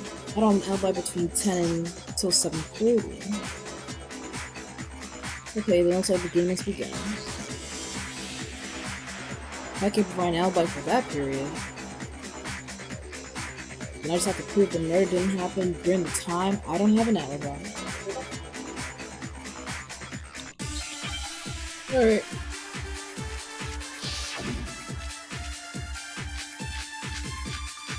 Give me the sprinklers.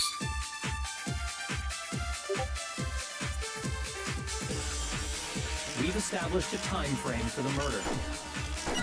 It took place somewhere between 10 o'clock at night and 9 o'clock in the morning. Yep, and Makoto doesn't have an alibi for most of that time. Yeah, from 10 o'clock to 7:30. That's the sprinklers. That's more than enough time to commit murder, I should think. So Makoto, if you have any objections, now would be the time. The incident took place in the coding, right? Remember, there's something that happens there every morning at a certain time. We've established a time. It took place somewhere between 9 o'clock. Yep. And Makoto. Yeah, from 10 o'clock to 7:30. What? Shoot! The sprinklers go off at 7:30. We've established a time frame for the murder. It took place somewhere between 10 o'clock at night and 9 o'clock in the morning.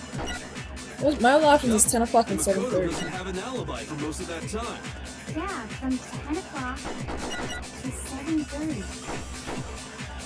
That's more than enough time to commit murder, I should think. So Makoto, if you have any objections, now would be the time. What?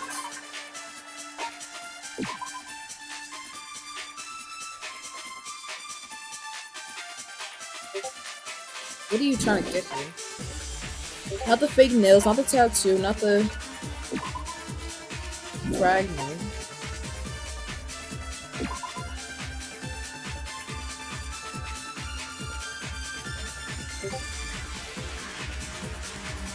It can be assumed that the body had been in the garden before 7:30, it would have gotten wet.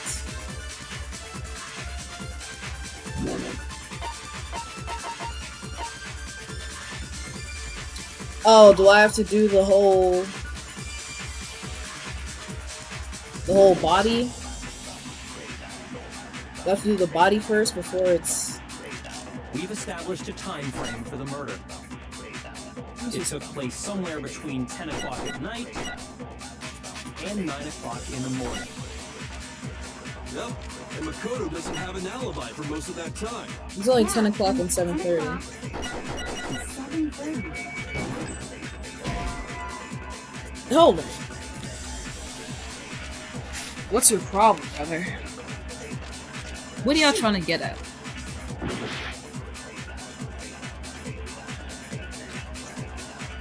We've established a time frame for the murder. It took place somewhere between 10 o'clock at night and 9 o'clock in the morning. Yep, and Makoto doesn't have an alibi for most of that time. Yeah, from 10 o'clock to 7:30. That's more.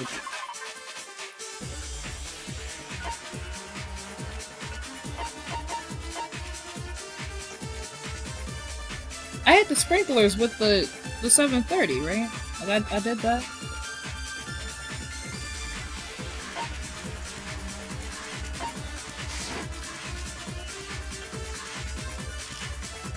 So Makoto, if you have any objections, now would be the time.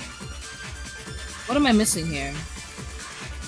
Like, are you trying to tell me to hit the sprinklers with the 10 o'clock or something? If I remember, there was something that happens there every morning at a certain time. The sprinklers go off at 7:30 every morning. Established a time frame for the murder. It took place somewhere. So, what are you trying to? Okay, hold on. I'll hit it again. 9 o'clock in the morning. Yep, and Makoto doesn't have an alibi for most of that time. Yeah, from 10 o'clock to 7:30. Okay, yeah, okay. I'll try the 10 o'clock one. But this is not making a lick of sense. We've established The sprinklers come on at 7:30 in the morning. It took place So let's do it 10 o'clock at night. That doesn't make any sense though. Why would I hit the sprinklers at 10 o'clock? Actually, the murder couldn't have happened anywhere near 10 o'clock. It had to have taken place way later. Huh? And what makes you say that? You're right, please let me know, Makoto. Because of the sprinklers in the garden. Okay. Yes. The sprinklers are set to go off right at 7:30 every morning, right? So if the body had been in the garden before 7:30, then it should have been completely soaked. Oh! I remember this part perfectly. Oh. The body was wet. Dripping wet, in fact. Sorry, Toko, but you're wrong. I'm wrong? How? Are you saying only the mouth down south was wet? How dare you spew such indecent words! No, I'm saying that the body was wet, but not because of the sprinklers. What do you mean? By denying the sprinkler, are you trying to deny my entire existence? Man, you're totally wacko. If you really think it wasn't the sprinkler, you'd better tell us why! Because I drenched the half upper body. It's weird that it wasn't the sprinklers that got the body wet. I drenched the upper body in water. Hitoko will certain evidence and that should do it.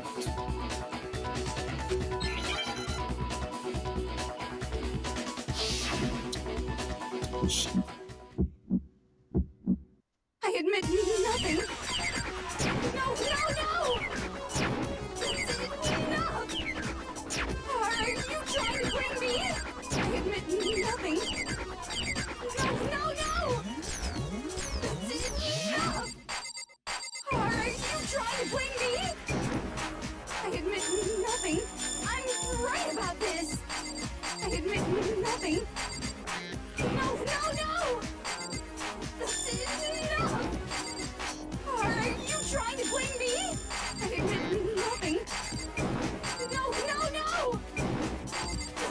Enough! Are you trying to blame me? I admit nothing. How can you say it wasn't the sprinkler? This should prove it.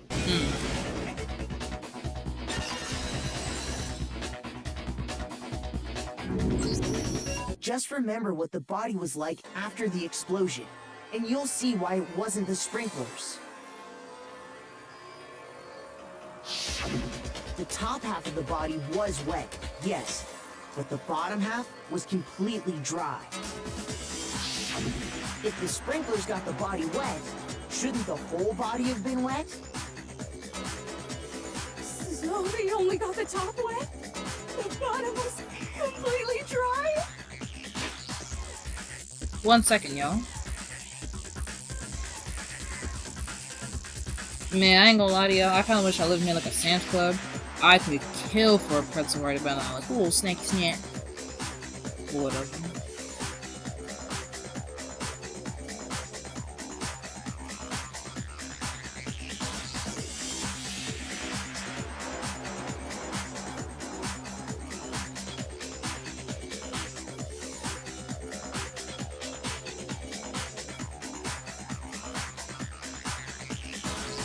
Finally, one of my pins that I've been like waiting like practical months for was because I literally ordered it months ago. It's finally going out. And I'm like, oh, can't wait.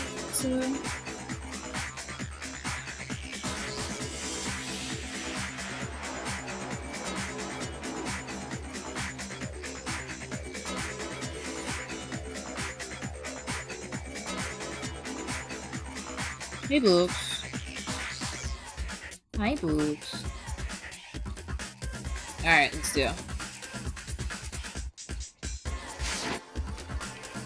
I'm so sick of her. Let's just move on. The reason only the top half was wet was because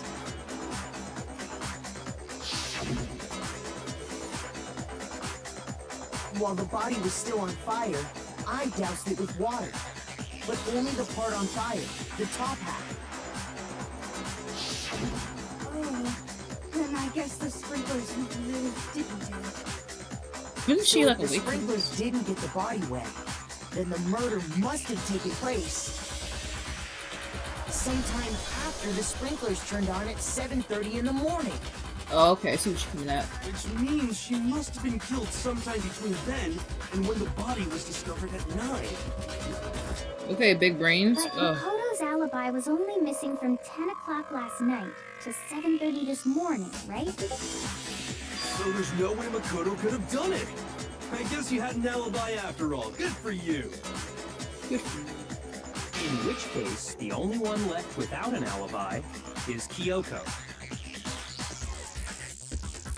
Kyoko's the only one without an alibi. Which would mean that Mukuro's killer is... No, I refuse to believe it. Kyoko murdered someone? That's... I'd just like to say one thing. Speak Taco shit? Taco shit? If you vote for me and I die here, the mystery of this school will stay hidden forever. Which is why I can't let that happen. Huh? So are you saying you're not the culprit?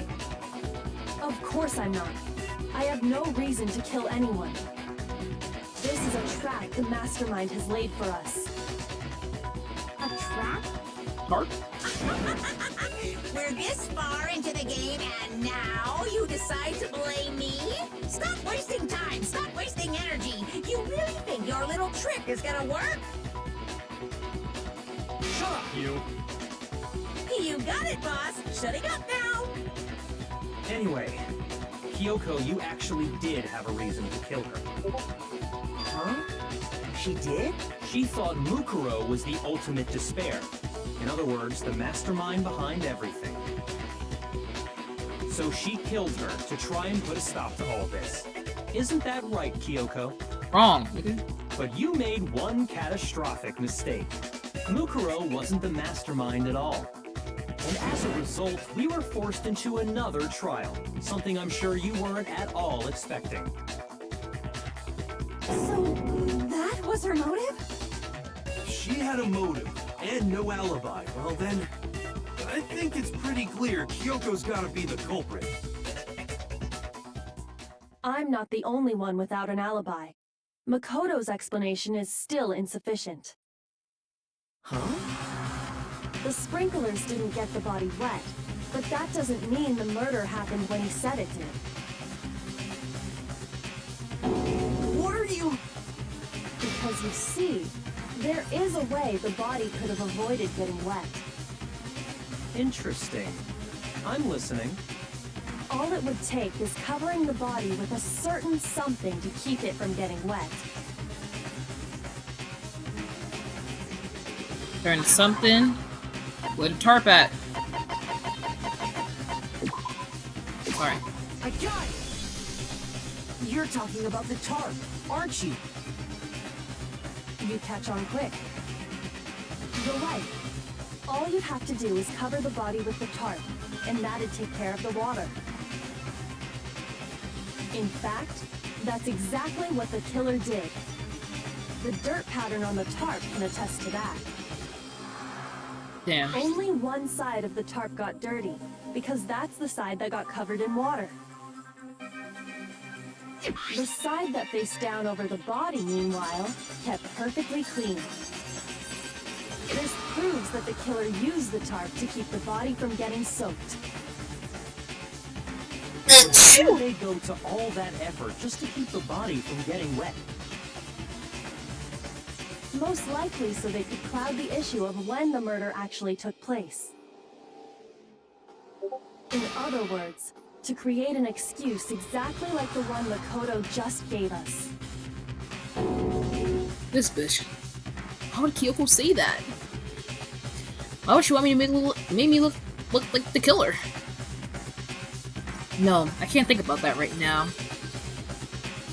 That tarp.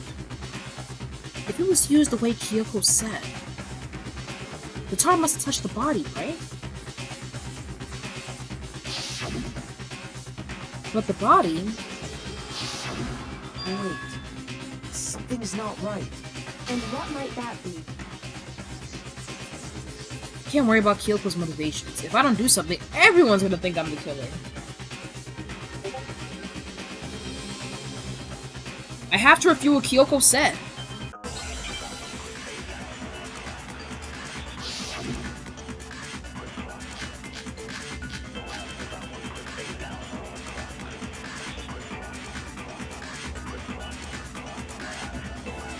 By covering the body with the tarp, the killer prevented it from getting wet. So the reason the tarp was only dirty on one side is because the sprinkler got that side wet. But the underside of the tarp, it was totally spotless, right? It's because that side was protected from the water. Since it was facing down toward the body, of course it didn't get dirty. Something about the blood. By covering the body with the tarp, Not the knife, not the blood, killer not the prevented it from fragments. getting wet. Maybe body before the explosion? Yeah, ain't shit there. That ain't giving me anything either. I think this. Bloodstains around the wound, and the blood was still wet. I think we'll use that. Because the sprinkler got that side wet. But the underside of the tarp, it was totally spotless, right? It's because that side was protected from the water.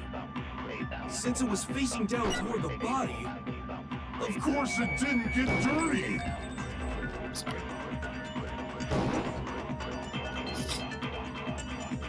By covering the killer prevents. So the reason that because the spring, but the underside, it was totally. It's because that side was. Since it was facing down toward the body, of course it didn't get dirty. No, actually, no.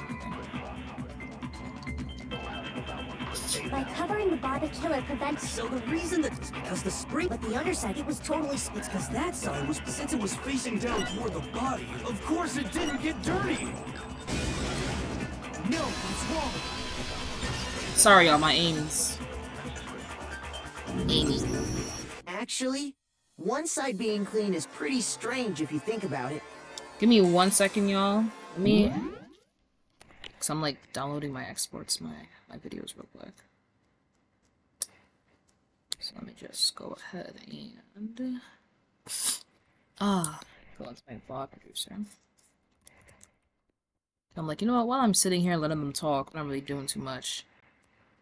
You could probably get some videos downloaded. Broadcasting!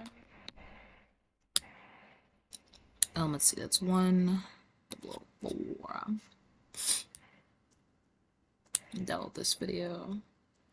And I can export this video, and I think that'll be the last video. And that'll be all caught up.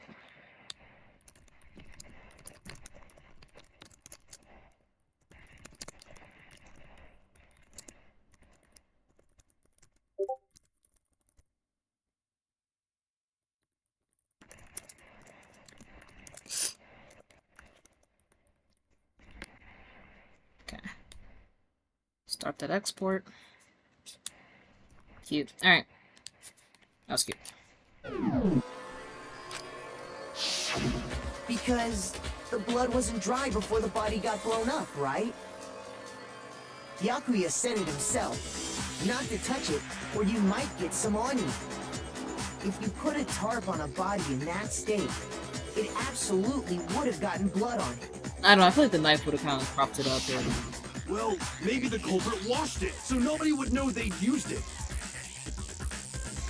If they had, they would have washed both sides. Thus washing the one side wouldn't hide anything. Oh, yeah, true. More than that, what if the very blood we saw on the body was meant as a kind of camouflage? Hello there to my 4 viewers. How y'all doing? Oh my god, could y'all like just do me a body? What if, after the killer used the tarp to avoid the sprinklers, since all 4 of you guys— No! I was gonna say, if 4 people could just like— if I can get like 1 person to chat at the same time, I can get a little like Twitch thingy out of my face. they then covered the body in blood that didn't belong to the victim. Yeah, the chickens, come on. You mean someone else's blood? Where would they get something like that? I know! They could have grabbed some of the blood packs from the nurse's office. Also plausible. That's what Hifumi did, right? When he pretended to be dead? No, that's not what happened this time. The killer got the blood from right there in the garden. Right there in the garden, which must mean... I got it! Could it have been chicken blood? What? Chicken blood? When I checked the chicken coop before the murder, there were 5 chickens. But after the murder, there were only 4. Yeah, one of them dudes was chefing it up. So, you're saying someone killed a chicken and then covered the body with its blood? Man, that's messed up. Killing a living thing just to do something like that is awful. They should have at least eaten it. She's ridiculous. I wonder if the killer had to get the blood from the scene so they wouldn't be spotted walking around. Anyway, there's no denying that a chicken went missing, which provides a basis for my theory. Perhaps, but even so, there's one thing that still doesn't make sense. You said the culprit used the tarp to avoid the water and then covered the body in blood, right? But if that's the case, then the blood should have soaked into the ground around the body. But that's not what we saw. Only the victim's clothing had blood on it. The ground was completely clean. I have to agree, that certainly is strange. Maybe they didn't apply the blood at the scene. Maybe they covered the coat in blood beforehand. They covered it beforehand? When you discovered the body, was it wearing the coat like you normally would? No. Straight on top. I think so. Wait, no. The head was through the neck hole, but the arms weren't in the sleeves. Then that settles it. Sorry, I'm having a tough time keeping up. What settles what? Here's what happened. The murder took place before the sprinklers went off. But the body didn't get wet because the killer covered it with the tarp. Then, later, at the same time the killer was gathering up the tarp, they pulled the coat over the body, the coat they'd already covered in blood. This series of cover-ups was meant to disguise the actual time the murder occurred. They wanted us to think the murder happened sometime after the sprinklers had gone off, at 7:30. If that's actually what took place, it certainly becomes possible that the murder happened earlier. But to pull all that off, wouldn't they have had to go back to the garden after the sprinklers turned off? That actually wouldn't have been all that difficult. Huh? They already had the coat ready, so they just had to grab the tarp and pull the coat over the body. They'd be done in no time. Maybe, but still. Hina, after you met up with Makoto in the dining hall, did you two stay together from that point on? Oh no. I headed off to the gym, and Makoto didn't show up till later. Then he had plenty of time to spare, wouldn't you say? That's not... Damn, Don't bother saying it's not possible. I must admit, Kyoko's reasoning is sound. Makoto's Why does the alibi game is sound so loud? inadequate. And suspicion falls back on me again. But why? Why is Kyoko trying to entrap me? I don't understand. Disguised dead body. Thank you? Well then, it looks like we're back to square one. Makoto's alibi is no good, so once again, our suspects are him and Kyoko. For serious, man? Which one of them did it? Hey, why don't we let luck decide? Let's flip a coin. 50-50 odds. Oh! See? Pretty good idea, right? No, not that. I just remembered something super serious. Well, don't just stand there. Out with it. You know that knife we found all black and burnt? It's one we found stuck in the body before it exploded, right? According to the Monokuma file, the knife went all the way through, from front to back. So, what about it? I'm pretty sure I'd seen that knife somewhere before. That's what I thought when I first saw it. I just remembered. Are you falling asleep? Listen, more important.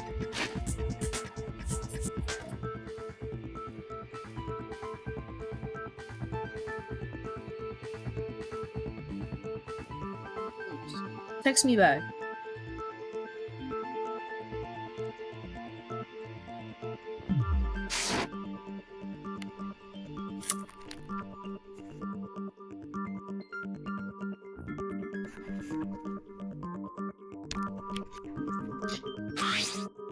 Now that we have the knife, what are we gonna do with it? We can't let Toko keep it, that's for sure. We don't know what she might do. I don't want it anyway! So what to do? Why don't you hang on to it, Makoto? Huh? Me? It's the knife we gave to Makoto? You don't seem surprised. You must have noticed earlier. Yeah. Then why did you hide that fact? It's not that I hid it. It's just... I couldn't be sure of what exactly happened last night. I thought maybe I really did kill her. Suspicious! Very suspicious indeed. The knife we found stuck in the body came from Makoto. Now I'm totally convinced he did it. 12,000% convinced. Considering everything up till now, I should be able to make it clear. I have to prove that I didn't murder anyone. I'm not the killer.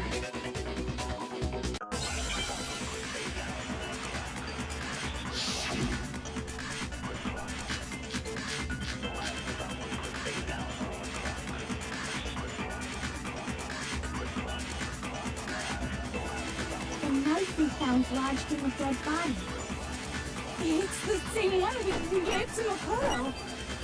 It really is, isn't it? I was afraid of that. If he did have that knife before, then that seals it. Makoto did it. Just because I had the knife once, that automatically makes me the killer? Well, getting stabbed is what killed her, right? So there's no question. You took that knife of yours and killed her with it. What a horrible man you are, Makoto.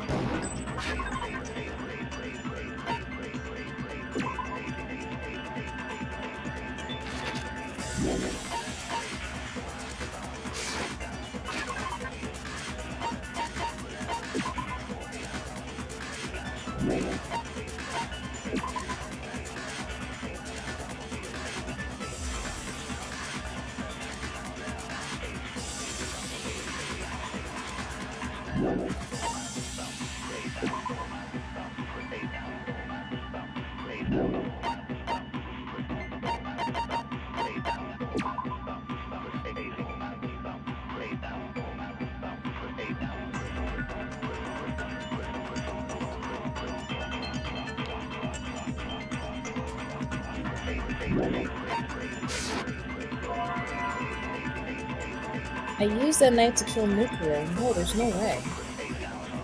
The knife we found lodged in the dead body. It's the same one we gave to Makoto. Disguised dead It body. really is, isn't it? Body before the I was explosion. afraid. Exploded body. So fragments in the body If he fall. did have that knife When the body was before, found is a then timing thing. that seals it. Makoto did it. Just because I had the knife Body once, before the explosion. that Exploded body automatically analysis. makes me the killer. I don't think that has anything for me.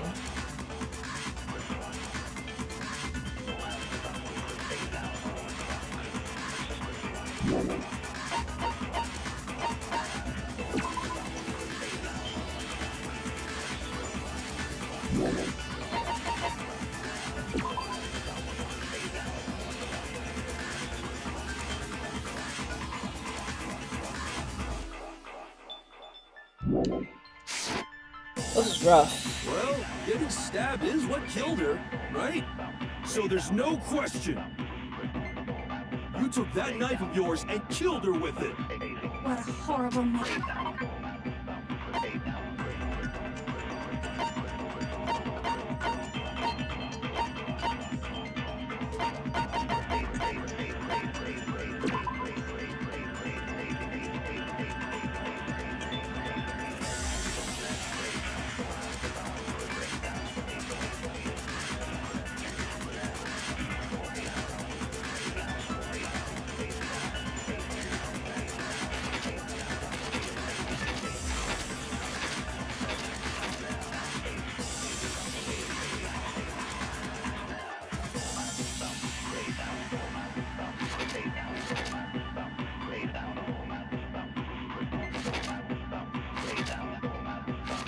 Exploded fragments.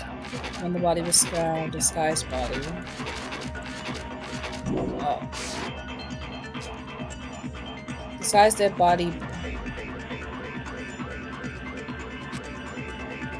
The knife we found lodged in the dead body. It's the same Disguised one dead body we does gave to nothing. Body before the Makoto. explosion does nothing. It really is. Body isn't analysis does nothing. When the I body was was afraid of that. found. If he did have that knife before, then that seals it. Makoto did it. Just because I had the knife once, that automatically makes me the killer? Well, getting stabbed is what killed her, right? So there's no question. You took that knife of yours and killed her with it. What a horrible man you are, Makoto. Let me listen one more time. The my knife we options? found lodged in the dead body. It's the same one we gave to Makoto. That's true. It really is, isn't it? I was afraid of that. If he did have that knife before, then That that killed her? seals it. Makoto did it. Just because I had the knife once, that automatically makes me the killer? Well, getting stabbed is what killed her, right? Getting stabbed. So Getting there's no stabbed is question. what killed her. You took that knife of yours and killed her with it. What a horrible man. Getting stabbed is what killed her, right?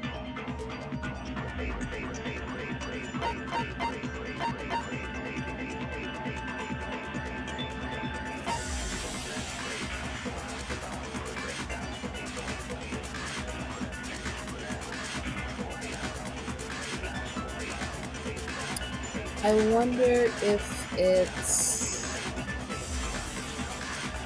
That's the knife we gave Makoto. Getting stabbed is what killed her, on the premise of, if that's the knife y'all gave me, why would I... The knife we found lodged in the dead Why would I body. use it to stab her with it? It's the same one we gave to Makoto. I wonder. It really is, isn't it? I was afraid of that. If he did have that knife before, then that seals it. Makoto did it. Just because I had the knife once, that automatically makes me the killer? Well, getting stabbed is what killed her. No.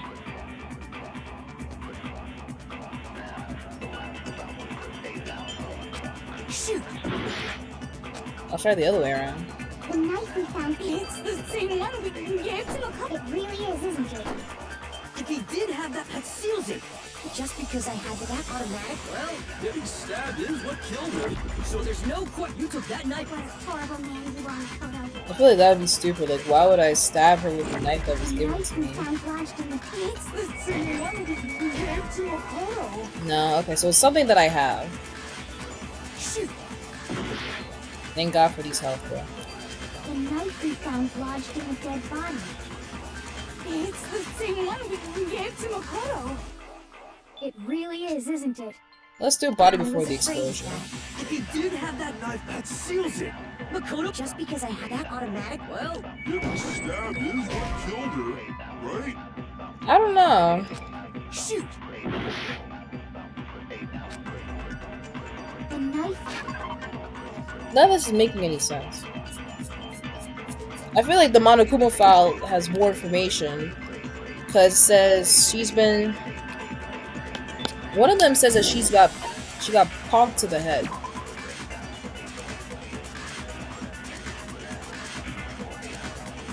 It wasn't the bird. It wasn't the exploded body analysis. It wasn't the fragments. I guess we can do when the body is found.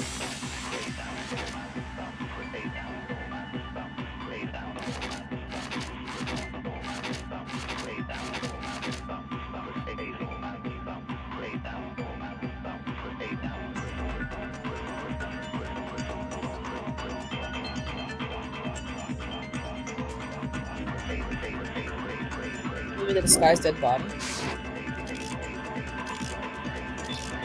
It's the same one we gave to Makoto. It really is, isn't it? Cause like disguise I the was dead afraid body of and that. then maybe have to stab her. If he did have that that knife before, that seals it. Just because I had that automatic. Well, getting stabbed is. no, that's wrong. Like I have to disguise and then I have to stab it again. Or, I don't know. Wait, hold on. The stab wound isn't what killed Mukuro. That should be clear from the description of the cover-up we just heard. Huh? Nothing in the cover up. We never talked about what killed her. No, don't you remember? The killer covered the dead body with the tarp, and then put Oh. the bloody coat on it, right? In other words, the victim never wore that blood-stained coat until after they were dead. Okay, fine. So what? So, when we discovered the body, the knife had been thrust through the coat along with the body. Meaning, if she wasn't stabbed until the coat was put on, and she was already dead at that point, obviously the stab wound isn't what killed her. Maybe you stabbed her twice. Once to kill her and once to cover it up.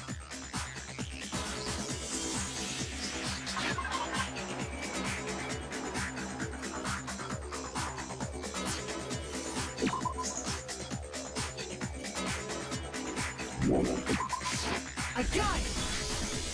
The Monokuma file clearly states that there was only one stab wound. Oh yeah, it sure did. Totally forgot about that. Then the knife. Was just another piece of camouflage set up by the true killer. They probably stabbed her to draw attention away from what actually killed her. Exploding the body afterward was probably meant to do the same thing. The explosion severely damaged the body, making it impossible to know what really killed her. It was all the killer's attempt to destroy all evidence of their crime. So they wanted us to notice the stab wound and then detonated the body afterward. They meant for us to latch onto the knife as the cause of death, then destroy any evidence proving otherwise. Oh, hey, I have a question. It kind of goes back to the beginning, but what's the deal with that explosion anyway? Why'd the body just blow up all of a sudden like that? If you bothered to put that lump of gray matter between your ears to use, you'd know the answer. Well, if you're so smart, just tell me. I'll tell Sleep, you. Boops. I bet some unknown quantum particle caused an atomic level spontaneous combustion. I might be dumb, but even I'm not dumb enough to believe that. Go ahead, Makoto. Tell her or we won't make any headway on this.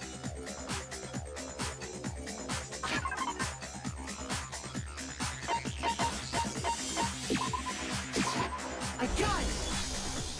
After the explosion, we found a tiny fragment of something on the ground near the body, right?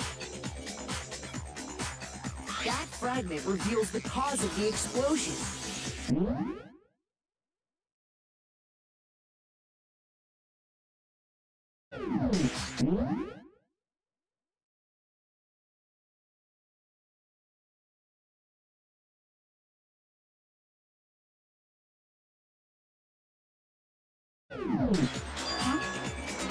You know, I feel like I've seen something like it somewhere before. That's only natural, because of course, we saw the same thing when we dismantled Monokuma. It's part of a bomb. Oh! Then the explosion was because of the Monokuma bomb. Anyway, the culprit's motive is becoming more and more obvious by the minute. They wanted the knife wound to look like the fatal injury so that we'd suspect Makoto. And the only one who would benefit from that is the only other possible suspect. You, Kyoko. Hold on a second, Byakuya. What's the problem? Well, I just feel like we need to think this through. We still don't know what actually killed the victim. That's true. It's definitely bugging me. What really killed her? Fine, I have no problem with that. Let us continue the debate. It won't change the facts of the case regardless. Needs to determine what ultimately killed the victim. I need to concentrate. Brain blast. What killed the victim? Let's start with the Monokuma fall.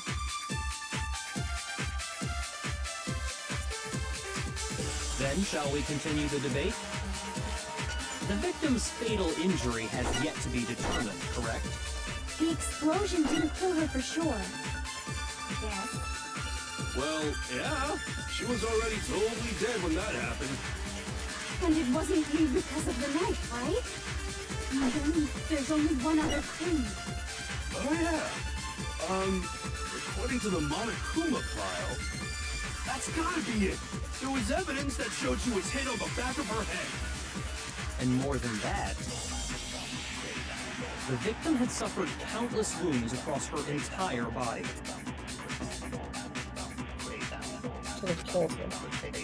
Then shall we continue the debate? The victim's fate...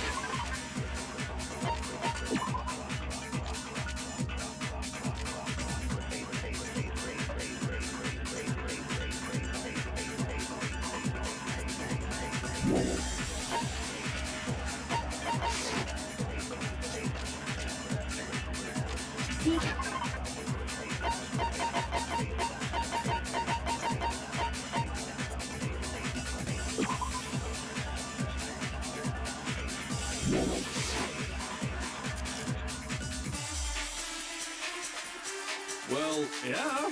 She was already totally dead when that happened. And it wasn't you because of the knife, right? And then there's only one other thing. Oh, yeah. According to the Monokuma file, that's gotta be it. There was evidence that showed she was hit on the back. And more than that, Victor? the victim had suffered countless wounds across her entire body. Then shall we continue the victim's fatal... The explosion didn't kill... Well, yeah. She was already... And it wasn't you because of the knife, right? Okay, let me try. There's only one other thing. Oh, yeah. According to the Monokuma file, that's gotta be it. There was evidence that showed she was hit on the back of her head. Hold on. Shoot!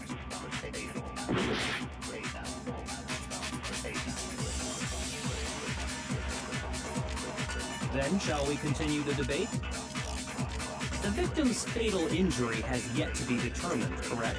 Explosion didn't kill her for sure. Well, yeah. And it wasn't even. There's only one other. Oh yeah! That's gotta be it! And more than that, the victim had suffered countless wounds across her entire... Then, shall we continue the debate? The victim's fatal injury has yet to be determined, correct? The explosion didn't kill. Well, yeah. And it wasn't even. Oh yeah! That's gotta be it. There was evidence that showed she was hit on the back. And more than that, the victim had suffered countless wounds across her entire body.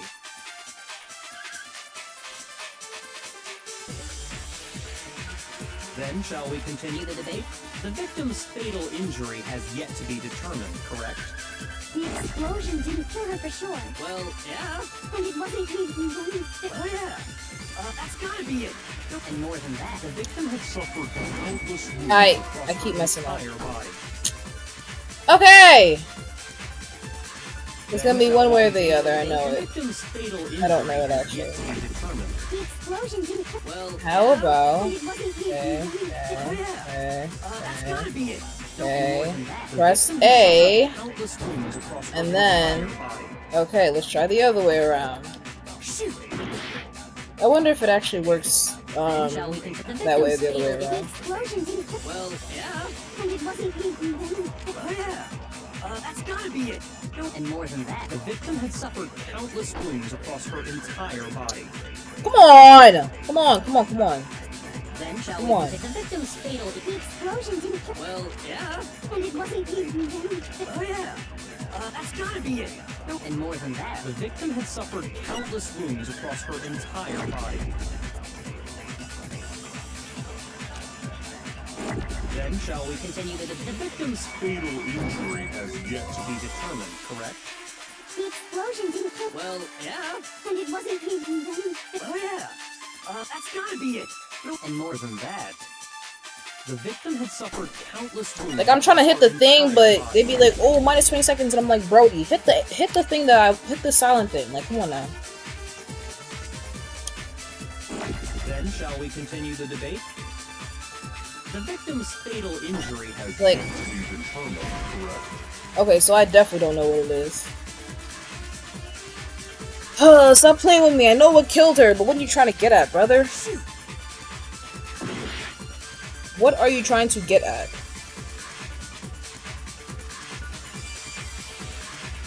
Then, shall we continue the debate?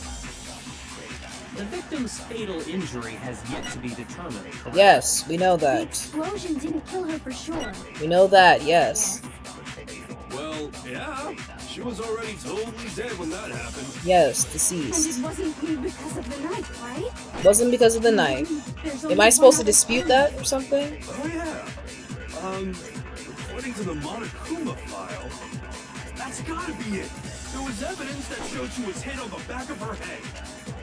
And more than that, Huh?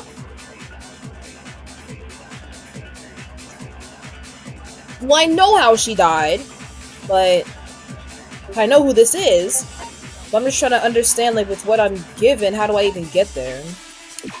I'm trying to, like, use the Monokuma. Like, the Monokuma file says she's been struck in the head with an object about as thick as a metal pipe. So I'm trying to use this. Oh, I wonder if I can. Let me try the Monokuma file on. I have like 28 seconds less than that. Come on!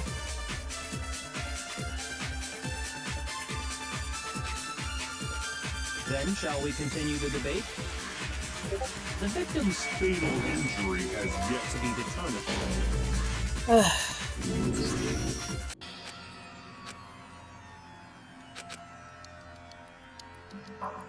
Like, nothing is more annoying than when you're, like, literally missing I stuff. refuse to give up yet. You don't need to refill my entire bar, bruh. I'm so getting, like, a C on this portion right here. Like, I'm trying to break up the fact that there was a metal pipe to the head. But... Then, shall we continue the debate? The victim's fatal injury has yet to be determined. You see how that... Like, okay, but... I'm trying to determine the victim's fatal injury, brother! You know what? And this is where I get annoyed. Shoot! Then, shall we continue the debate? The victim's fatal injury has yet to be determined, correct? The explosion didn't kill her for sure. Yes. Well, yeah. She was already totally dead when that happened. And it wasn't because of the knife, right? And then there's only one other thing. Oh, yeah. According to the Monokuma file, that's gotta be it. There was evidence that showed she was hit on the back of her head. Shoot! She wasn't hit in the back of her head, bro. It says the Then thing shall we really continue flew the the debate? fucking head. The victim's So what are we fatal getting at? injury has yet to be determined, correct? The explosion didn't kill her Oh. for sure. Did I do that already? Well, yeah. She was already totally dead when that happened. And it wasn't because of the knife, right? And then there's only one other thing. Oh, yeah. According to the Monokuma file, that's gotta be it. There was evidence that showed she was hit on the back of her head. And more than that, the victim had suffered countless wounds across her entire body.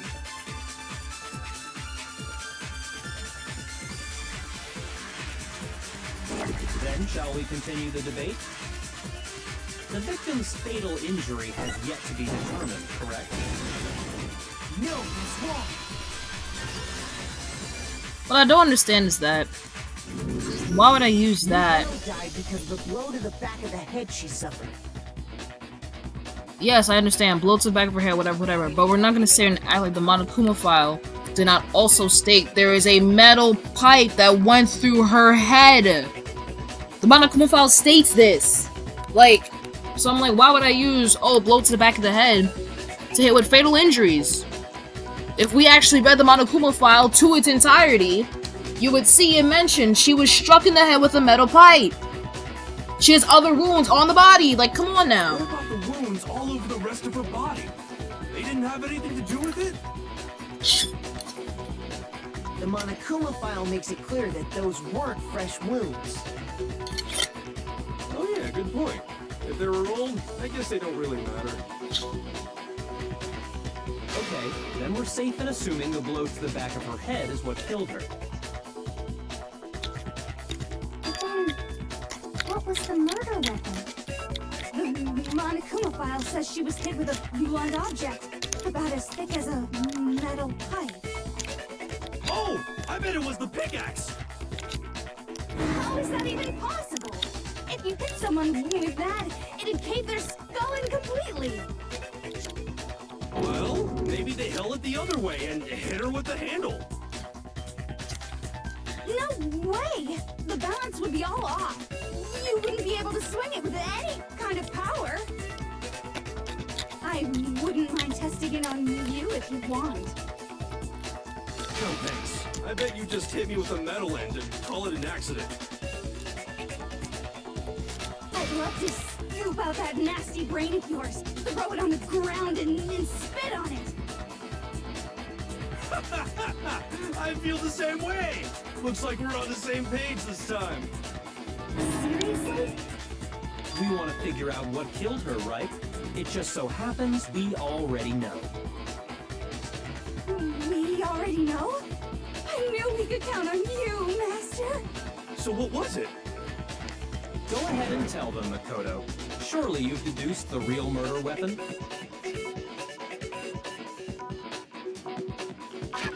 The real murder weapon.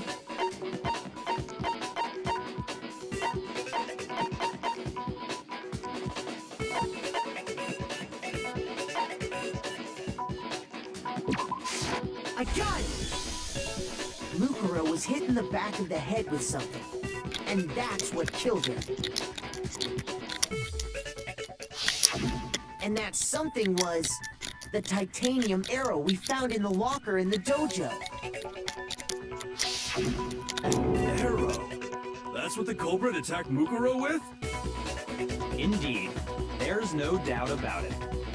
Are you sure? That sounds kind of weird. Hey! How dare you backtalk, Master? You have no right! I'm not back-talking anything. I'm just saying what I think. Don't blame Hina for doubting it because there's one more thing about that weapon. One more secret.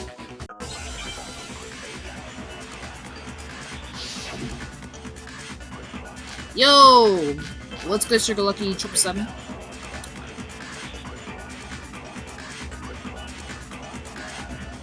The titanium arrow.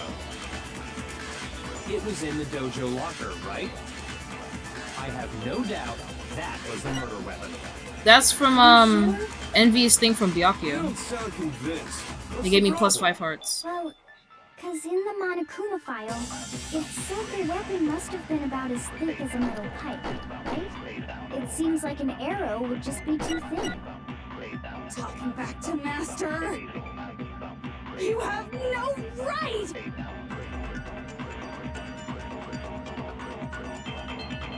There's no doubt that the arrow is the murder weapon. But there's more to it than that. The titanium arrow. It was in the dojo locker, right? I have no doubt that was the murder weapon. Are you sure? You don't sound convinced. What's the problem? Well, cause in the Monokuma file, it said the weapon must have been about as thick as a metal pipe. Hold on. It seems like an arrow would just be too thin. Talking back to Master! You have no right! Would block Titanium, Bloody, and Kyoko. Triple Seven, I know how fun it is to play this game like tripping.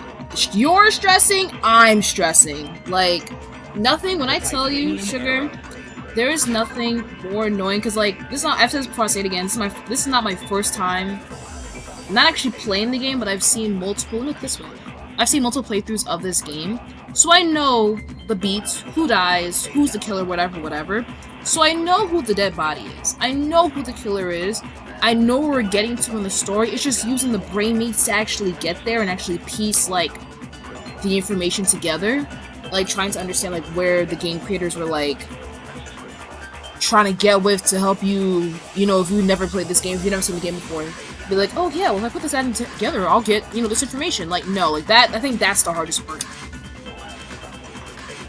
Bro, the details they be going in sometimes, like, you really be... I really, like, went ahead, graduated, and decided, like, you know what, let me go ahead and force myself into the 3-series game that is Danganronpa to school myself with all this detail. Like, who does that? Yeah, that's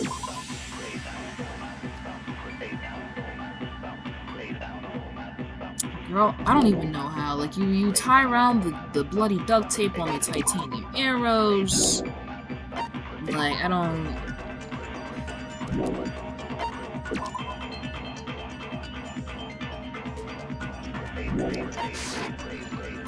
It was in the dojo locker, right? This gives me a I headache. have no doubt that was the murder weapon. Oh, the too thin and the bloody duct tape. I think that's what it is. You don't sound convinced. What's the problem? Well, cause in the Monokuma file, it said the weapon must have been about as thick as a metal pipe, right? It seems like an arrow would just be... I'm not finished. When I tell you, I've watched gameplays of Trigger Happy Havoc and the second game. I was about to start playing the third game. Just the one arrow would have been too weak. I was about to start playing the third game. I was like, you know what? Let me actually just go back and just go through all 3 games I got on Steam with like the little bundle price. I haven't even gotten to Ultra Despair Girls yet because I'm thinking like, oh okay, like I'm not gonna play any of the side games, but I'm like, all right, they look kind of heat. Maybe I will play them. Inside the dojo locker, we also found a balled up wad of duct tape. sweaty ball sacks over here. The killer probably uses duct tape to bind multiple arrows together. Bundling them together using the duct tape would easily create a single weapon as thick as a pipe. And that's exactly what the killer did. It's similar to Aesop's fable about the bundle of sticks. One stick is weak, but put them together and they become strong. It's meant to teach cooperation. Yeah, she's tripping, and that's an understatement. How is it harsh? Are you even listening? Anyway, that explains the murder weapon. As for who the culprit is that stashed the weapon in the dojo locker, got the key. It was you, Kyoko. Phone's I've never dying. been to the dojo. Who got killed? See. Oh no, you absolutely have. How can you say that with such confidence? We don't know. That's what we're trying to uncover. Because we have proof, of course. Don't we, Makoto? She says for I don't want to see her one more. What's the matter? Surely you don't intend to protect a murderer. Are you playing You know what Ultra will Despair happen if you before do, Trigger Happy don't you? Havoc? If you cover for the culprit, there's only one thing that can lead to. Have you already played Trigger Happy Havoc? Remember? Of course I remember. Then show us. Show everyone the evidence that proves Kyoko went to the dojo. I have evidence. Where's that? Where's that? Lucky. I got it! The one I thing knew that the proves cards Kyoko was in the was dojo right. is right here. The key to the dojo locker. Right, let me talk, And Byakuya. how does that prove anything? It was in your bed. Because I found it in your room. It was in my room? Don't bother trying to play dumb. That key is just the final piece of the puzzle. Your non-existent alibi, your clear motive, your attempts to frame Makoto for the crime. This all proves that you are the true culprit. You can't explain this away, so just give up. Hold on a second. Not this again. You really are dead set on defending her, aren't you? No, it's not that I want to defend her. It's just... There's one more thing I need to ask her. Why? Kyoko, I want you to tell me something. Why were you in my room Last night, you were in my room, weren't you? Why? What were you doing there? That's what I need to know. Right. I was just protecting you. What? She was protecting me? Then does that mean she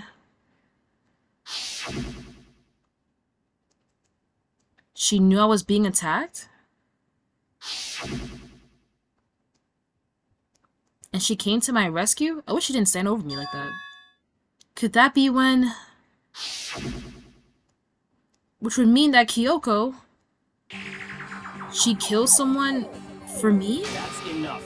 The time for idle chatter is over. A verdict is close at hand. Wait. I'm warning you. Don't make this mistake. I'm not the killer. Fuck your shit. I knew you were stubborn, but this is just getting ridiculous. Really? But you should know better than anyone I didn't do it. Can you tell me I'm wrong?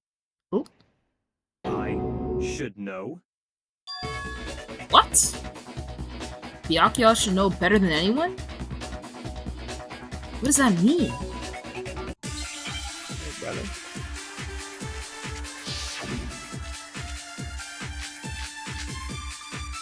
Oh, does it count?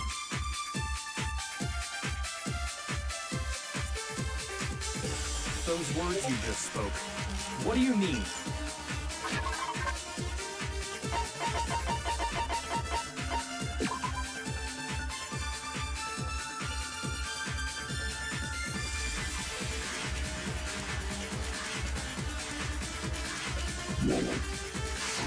Bro, what are my options? I'm not the killer. You should understand that more than anyone here. Byakuya, what are you hiding? Master would never hide something from me. There's proof that you aren't the culprit. Is that what you're saying?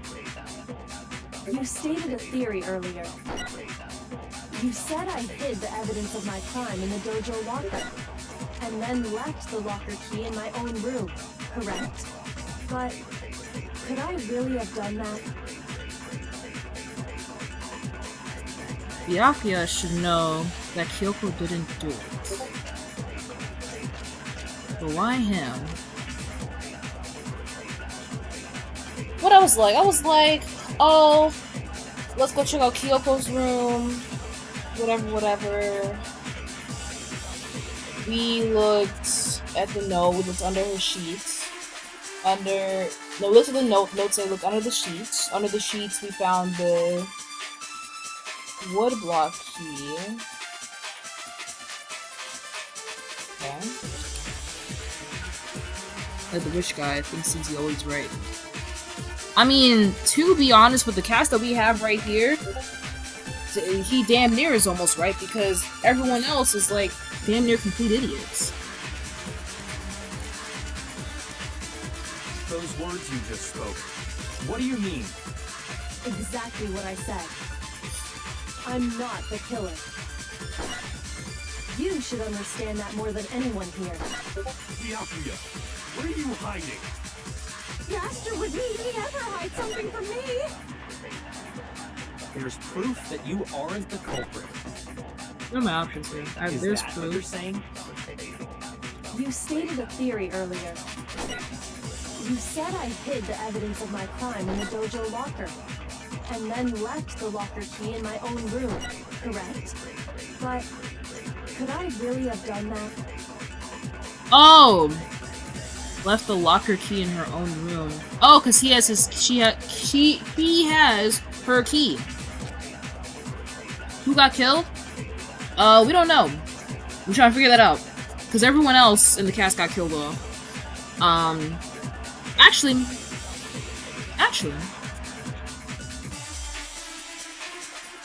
Oh, Muko Ikasawa. That's who that's who got, bodied.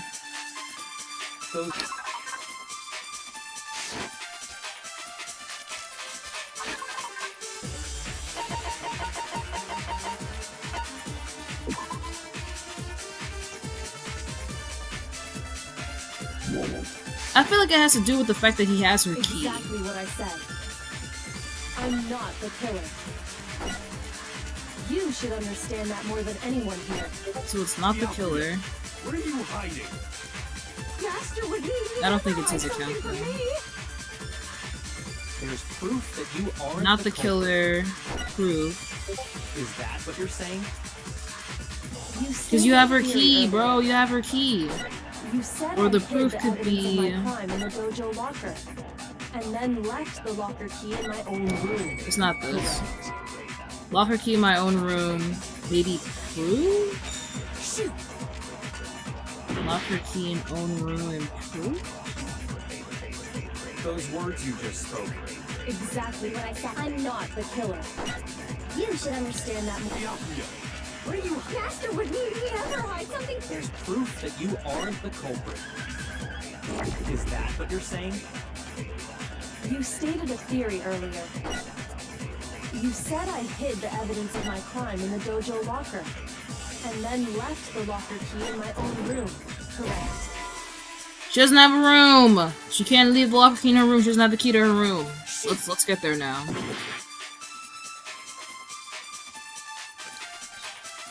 Those words you just spoke. What do you mean? Do you want to do it the other way around? Like... You should understand that more than anyone here. Byakuya, what are you Yeah. Won't know anything. There's Alright. proof that you aren't the culprit. Is that what you're... You stated I'm a a- theory earlier. You said I hid the evidence of my crime in the dojo locker, and then left the locker key in my own room, correct? But could I really have done that? I didn't even think about that.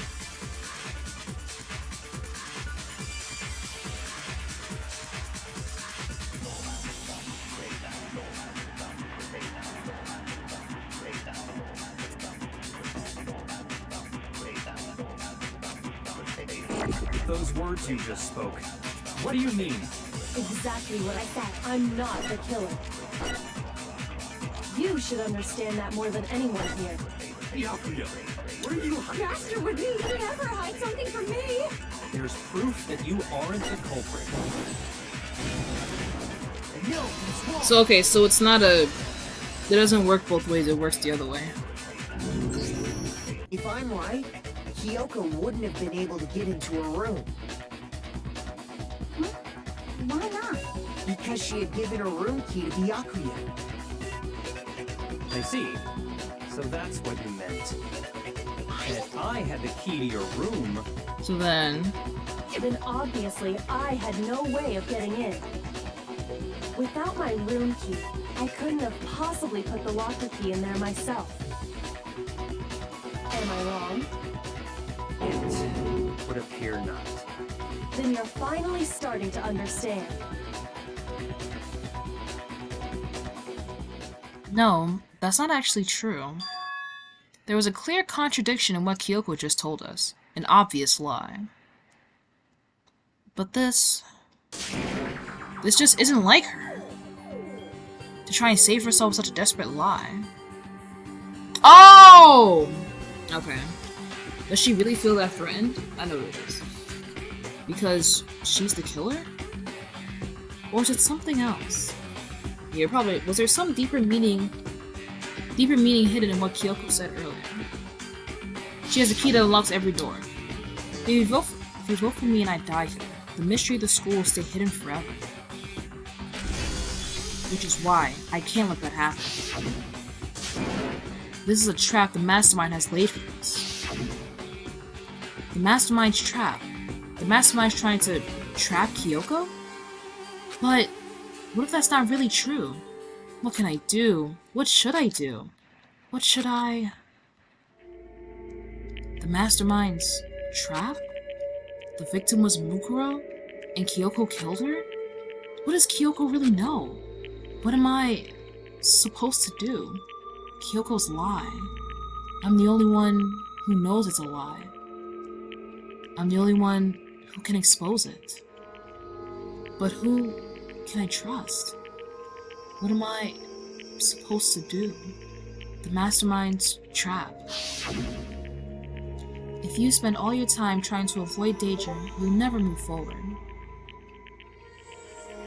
We know the danger, but if that risk means solving the mystery, we have no choice. Am I wrong?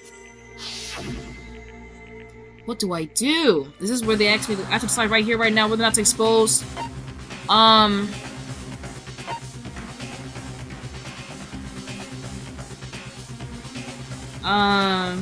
Let it go! Let it go! Sorry, I've made my decision. There's no way she would kill someone. Sorry. There has to be some secret here. Something that has to do with the Mastermind trap that Kyoko mentioned. Well, does no one have a rebuttal?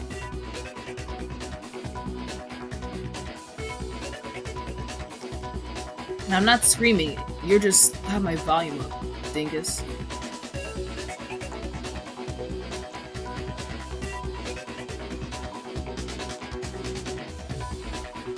Have you decided to accept her assertion as fact? Yes, sir. I am. I see. So you still refuse to accept it. I suppose we have to admit that Kyoko didn't put the locker key in her room. That it was someone else. But who else could it have been? I mean, Byakuya had a room key, right? You! What are you trying to imply? But of course I have an alibi. From nighttime on, I was with you guys the entire time. I couldn't possibly have killed anyone, or put the key in Kyoko's room. Well, someone had to put the key in there. There's only one other possibility I can think of. Someone could have had the key on them, then once they arrived at the scene, pretended to find it there. It had to be Makoto, right? I don't see any other option. Wait a second. You've got it all wrong. let's think about it one more time. There's gotta be a hidden side to this case. I think it's tweaking. Huh? A hidden side?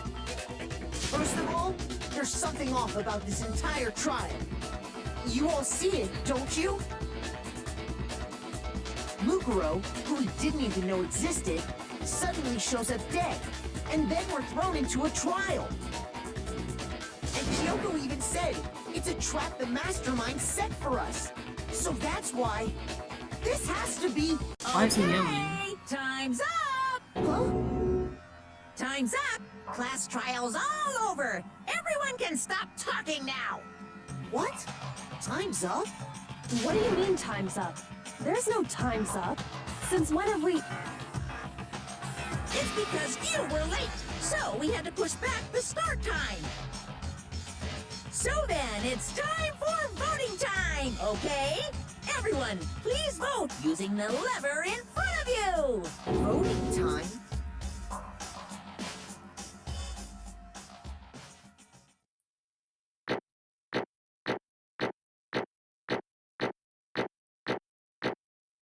Not too bad.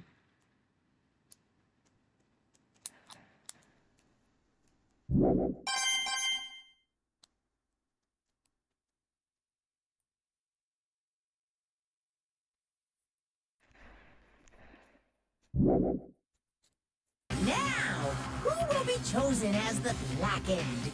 Will you make the right choice? No. Or the dreadfully wrong one? Hey, hold on! Who What's does it gonna be? What's it gonna be?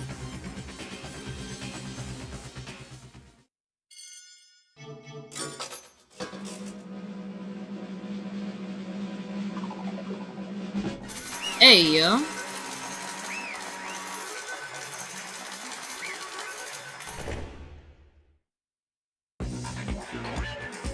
What? You think I'm the killer? Sorry, man. Sorry. Yeah, sorry. It's all your fault. Everyone, you're wrong. You've got it all wrong. I didn't do it. Yes, indeed. Good job, everyone. Good job? Yep. Yeah, they got it right. No, I know that's not true. None of this makes any sense. This whole trial doesn't make any sense. Don't make me redo this. Hey. It makes perfect sense. Shing. It's the same as always. It's just like all the other class trials, and I'm gonna end it the same way. Thrills, chills, kills. It's time for your heart-pounding, positively thrilling punishment. Wait, why do I? Kyoko! I don't expect you to forgive me. I know this is all my fault. Kyoko? Let's give it everything we've got. It's punishment time!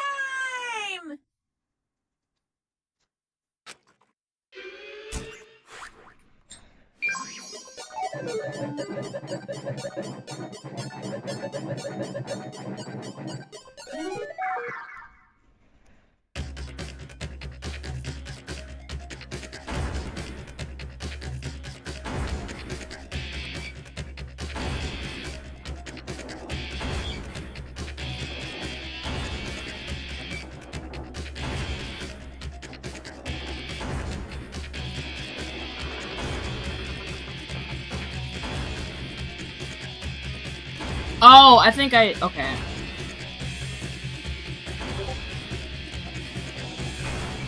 I was looking at the achievements last night, and I'm realizing, I think at least, there's like 3 different like endings or whatever. And I know where I'm going now is decent, but since there was 3 options, I think those 3 different options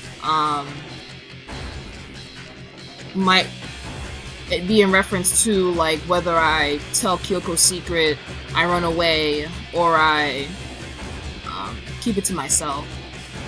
I think.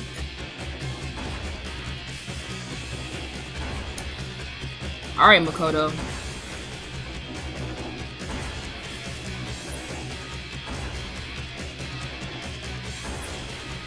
Spike jewels off.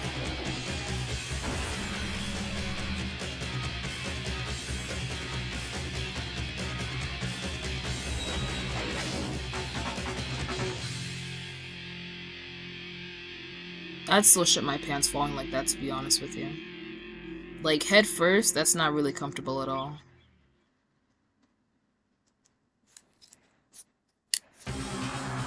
Bye, Mikado! Huh? Huh? What's this? What's going on? Hey, was that? Oh yeah, it had to be. This is... Alter Ego. Alter Ego? Stupid virus from that stupid guy.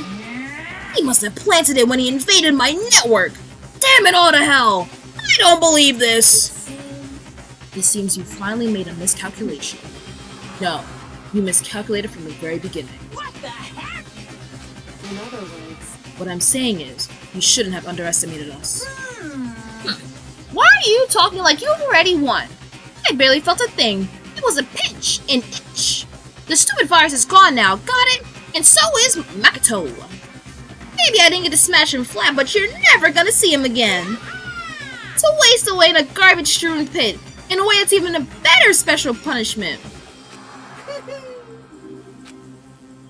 But it's still not enough. I'm still not satisfied. I'm still gonna bring despair to the rest of you. Bring despair to the entire world.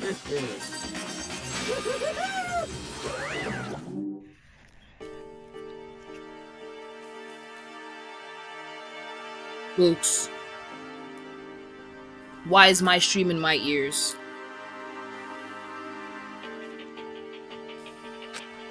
Golly. Is he... Hey, Kyoko. What's the meaning of all this?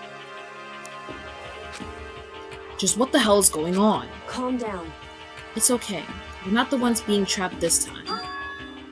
In other words, Now it's the mastermind that's ensnared. What did you say? What are you talking about? so... You'll understand soon enough. Very soon indeed. Alright, can I... The massive high school towers over all the other buildings in the bustling urban area. It's like the school stands at the center of the entire world. Hope's Peak Academy. It brings in top students from every field imaginable. A government-funded school of privilege. They say that if you come here and manage to graduate, you'll be set for life. With hundreds of years of tradition, it sends the cream of the crop into the workforce every year. It was built to raise hope in the nation's future, which makes Hope's Peak a pretty fitting name. I didn't like that. There are 2 things you need to attend this school. 1, you have to already be attending high school. 2, you have to be the very best at what you do. No ordinary student could enroll here. The only way in is if you're scouted by the school itself. And standing there at the gate of the ultimate school filled with the ultimate students was me.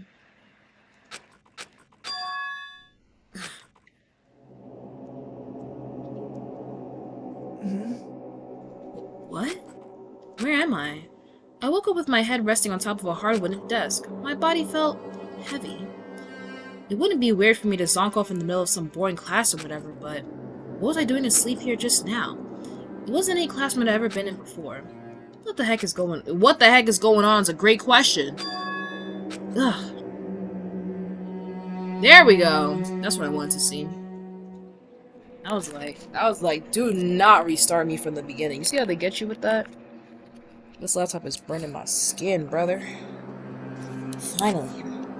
I could finally feel my mind and body start to come back together again. And then, I was awake. Or, was this just another dream? A dream inside a hopeless nightmare. No, this isn't a dream. I could tell because the stench invading my nostrils was too powerful for a dream. What an awful smell. I was in a vast, dark cabin with the barest hint of light seeping in. Trash was piled high all across the area. This must be some kind of underground garbage pit. A heck of a situation to find myself in. But that was just the beginning of my problems. Was I going to be stuck in there till I wasted away and died? No, I can't let that happen. Not after what my good friend went through to save me. I remembered all too well what had happened. Alter Ego saved me, and he used up the last bit of his strength to do it. So I can't give up now, for myself and for my friend. And with that, my pursuit of survival began. First, I would start looking for a way out of there. You should have snapped your neck, brother. There's no way you should have survived that fall. That's a rocket and a tank. I'd better not think too much about what I'm seeing down here. This is a desk. It's probably the one that fell down here with me. Like, brother in Christ, you shouldn't be alive. Is that an airplane? How'd something like that wind up in the school's garbage pit? Alright, the obvious door. It's locked. No matter how many times I pushed or pulled or kicked at it, it didn't budge. Getting out of here isn't going to be that easy. Well, if I'm not getting out of here anytime soon, I decided to look around for some food. There's plenty of food here, but it's all rotten. What the hell is pointless too? Next, I search for some water. How can I be sure which liquids I can drink and which ones are an all-around bad idea? Again, pointless. I feel like I'm blocked on all sides. But that's still not enough reason to give up, because I'm still alive. As long as I'm alive, I'll never give up. After making that proud declaration, the next thing I decided to do was, oh my days, go to sleep. There you go. Go to sleep. My sleep was deep and uninterrupted. That was my only way to preserve what little strength I had left after not being able to eat or drink. I can't be sure, but I think at least a full day had to have passed. After all, all I did was sleep and sleep. It was like I was waiting for some kind of sign to come falling out of the sky. However, what fell from the sky wasn't a sign. Not exactly. A crunch. What the?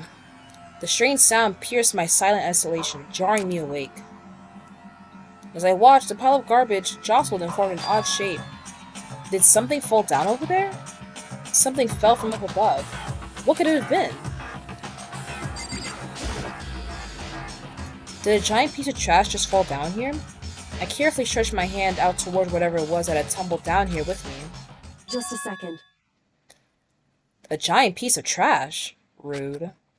Before she even emerged from the pile of garbage, I knew who it was. Again, we are falling from, like, crazy heights. Like, in theory, backs should be broken. It smells awful. Why they got her looking like that? Kyoko! Indeed. You look like you're doing better than I expected. But what are you doing here? So... Isn't it obvious? I'm here to help you. I'm glad to hear that, Kyoko. You've got a bit of garbage in your hair. She gave her head a quick, sharp shake to get rid of the trash. Right, like, then face me again. First, I have something for you. Go ahead and eat it. We can talk once you're finished. Thank you! Snatched the bread and water that she was holding out for me. Within seconds, it was in my mouth and making its way toward my stomach. Phew! That really hit the spot. Now I've got all the energy I need to keep going. So you still haven't given up, then? Of course not! After all, the fact that I can keep going forward is about all I'm good at. Well, that's not such a bad thing to be good at. She really said, who are you calling a heap of garbage? But Kyoko, why'd you come to rescue me? So... To pay a debt. Or, no, to atone. Atone? You... During the trial, even though you knew I was lying, you didn't say anything. So... I can't save in between. Oh, I should have saved. Fuck. It's gonna be a pain in the ass to get all the way back here. So, you knew that I knew? Indeed. But even though I knew, I did nothing to help you. Abandoned you. Don't say that! You didn't abandon me! No, that's exactly what I did. I abandoned you in order to save my own life. You were trying to save me, and I couldn't bring myself to do the same for you. However... But listen, not that I'm trying to make excuses, but there was a reason that I had to survive, no matter the cost. Why did you have to survive? It's true. Self-jazz bitch. I'll tell you. I'll tell you everything. The reason I have to survive... In other words... is so that I can do what I came to this school to do. What? I made up my mind to come to Hope Peak Academy for one very important reason. So you have some reason? Indeed. That's right. At least, I did. Once. Once? Until recently, I'd forgotten what it was. You forgot? But that's... I had no memory of what my purpose was. No memory? That's impossible. Amnesia? Then, is it really true? You lost your memory? Makoto. Do you remember, Makoto? Do you remember the first thing that happened to each of us as soon as we arrived at this school? The first thing... You're talking about when we fainted, right? I fainted, and when I woke up, I was trapped here. That's right. I fainted too, and when I woke up, I noticed a strange feeling of separation within myself. A disconnect. It would seem... Thinking back on it now, at that point my memory was gone. At that time, I'd forgotten. I couldn't remember why I'd come to this school, and I couldn't remember what my ultimate ability was. But, what would make you forget all that? Hey. Strange, isn't it? It's hard to imagine it happened by chance. It seems much too convenient. Are you saying you think you lost your memory because... I don't think. I'm positive it was because it was the work of the mastermind. They stole my memory. But why would they want to do that? There's only one reason I can come up with. Because of my purpose and my ability, somehow they would interfere with the mastermind's plans. So the mastermind just stole them from you? However... And it could also mean, somehow, my memories may be connected to the mystery of the school and the mastermind. Which is why I have to get them back. That's why I've been investigating things by myself this whole time. But if what you say is true, why didn't you ask the rest of us to help you? Why is that? If I did that, and we all worked as one, the mastermind would have noticed right away. Plus, there's always the chance that the mastermind is actually one of us. What? Correct. Well, don't make it too big of a deal out of it. It's just a possibility. But since it is a possibility, we can't ignore it, right? The mastermind. One of us. If she believed that, then of course she couldn't trust anyone around her. In which case, it only makes sense that she would look into her missing memory by herself. However... That being said, there was a limit to what I could do by myself, which is why I asked you to help me. But why me? Because among everyone, you were least likely to be the mastermind. That was just intuition, but I see. Your intuition was right though. There's no way an ordinary kid like me could have been the mastermind.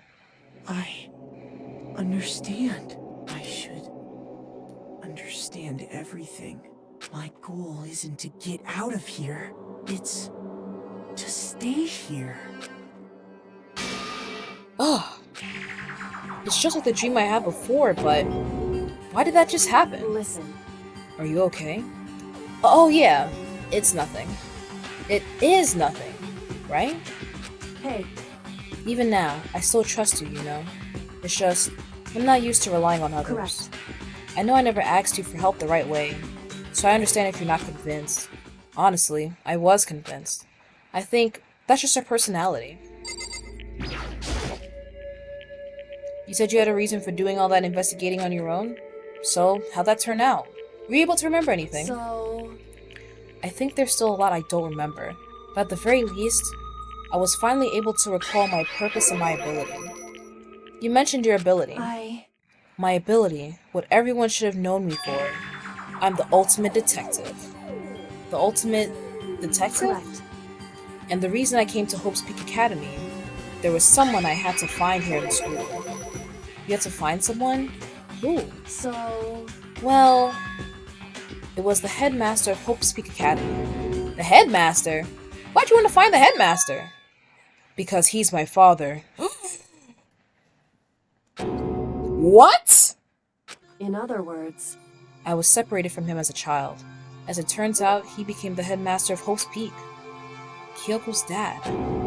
Is Hope's Peak's headmaster? And that explains... When Alter Ego told us how he thought the headmaster was involved... I'll find a way. No matter what it takes, I will find the headmaster. No matter what? The cost. So, Kyoko, what's going on? My memory hadn't come back at that point, but when he said that, I felt strange. It makes perfect sense now, of course, since my whole purpose for coming here was to find him. And that makes sense. But listen, Makoto, I want to make this perfectly clear so there's no misunderstanding. I said the headmaster wasn't the mastermind, but I didn't say that to protect him. I only said what I felt based on what I'd seen when I snuck into the headmaster's room. Then, what did you see in there? So... The room had been ransacked. The shelves were a mess, the desk drawers dumped on the floor. The only conclusion is that someone who didn't know where anything was had been in there. You mean the mastermind, right? It's true.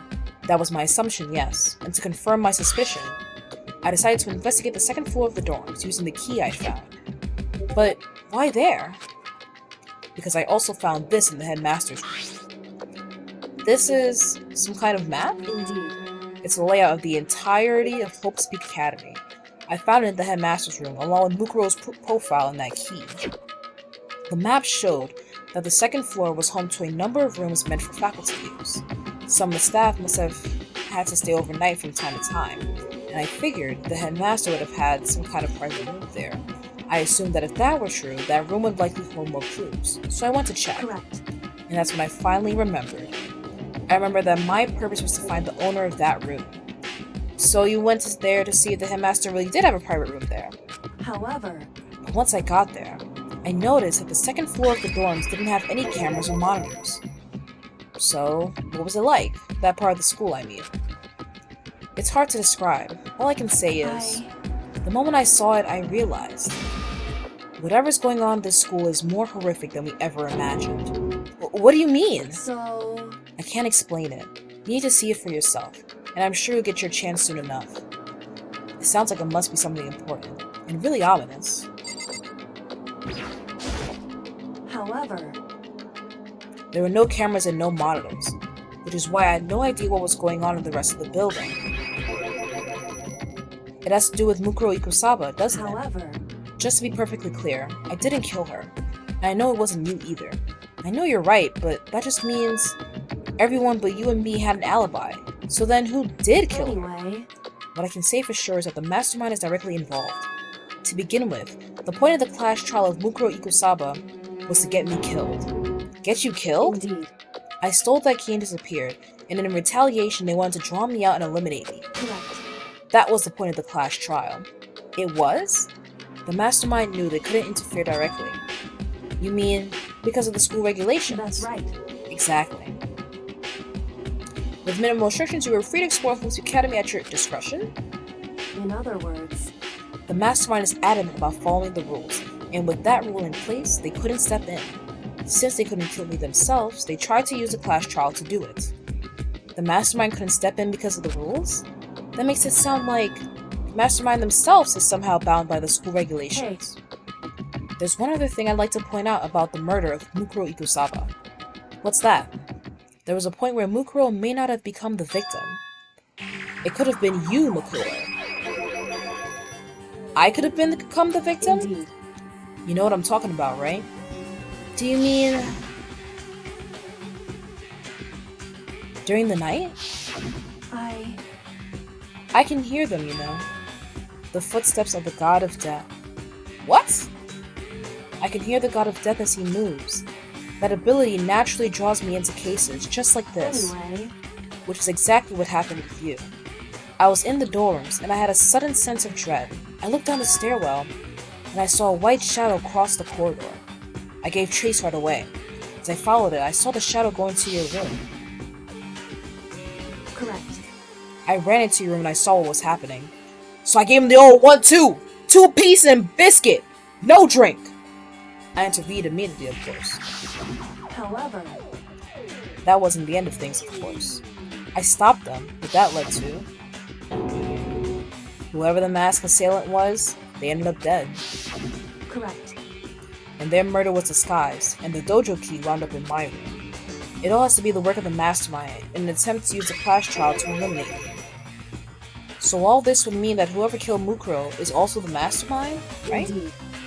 I don't have conclusive evidence, but that's what I think. But that's really bad if true. It means the mastermind can kill whoever they want if they feel like it. Wait, but doesn't that create another contradiction? The mastermind wanted to use the class trial to try and kill you because they couldn't interfere, right? Correct. You're right, that is a contradiction. And it's not just Mukuro. They needed the class trial to kill me, but seemed ready to kill you in your room. Everything they did is a contradiction. So, what does it all mean? In other words, It means that the mastermind is the one who's been cornered. Huh? Makoto. Just a little more. A little more and I should be able to figure out the mastermind's identity. The identity of the other ultimate despair. The other ultimate despair? There's no doubt that Mukuro is ultimate despair, and that she's dead. But I don't think the ultimate despair is just one person. It's not? Indeed. If you think about it, the ultimate despair seems to implicate whoever caused that event. When you're talking about what happened a year ago, the tragedy, whoever's responsible for that, they're the ultimate despair? That despicable group whose only purpose and motivation comes from despair. Then they're, make no mistake, they're the root of all the evil that has forced us to go through this. That is the ultimate despair, and that is our real enemy.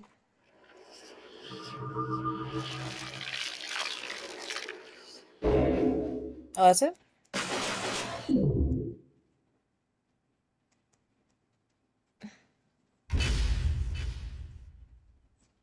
What's my reward this time? Dream Island Rocket. Cute.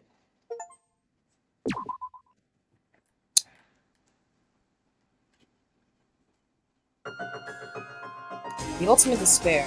A group of people who caused a tragedy 1 year ago. Those same people put together this killing game and began broadcasting it around the world. The most desperately awful group of people ever. That is the mastermind's true identity. Our enemy has finally been revealed. But right now, we have to get out of this horrible place. Figuring out the rest of the story can come after. Yeah, you're right. Should I talk to you again, or...? Kyoko, do you still have that one thing? Monokuma's secret tool that you got from the headmaster's room. Of course I do. It's an absolutely vital part of ensnaring the mastermind. I would never part with it. And it can open any door in the school, right? That's right. Then we should be able to use that door, right?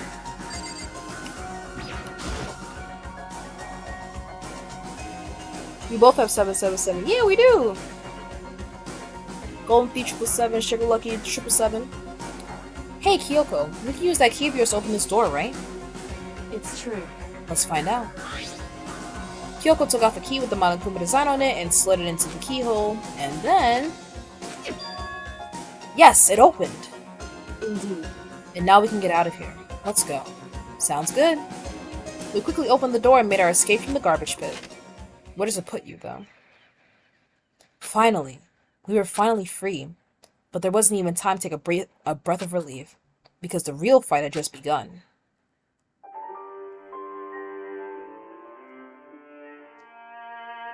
Chapter 6 Deadly. After leaving the garbage pit, we found ourselves in a tunnel extending straight up like a chimney.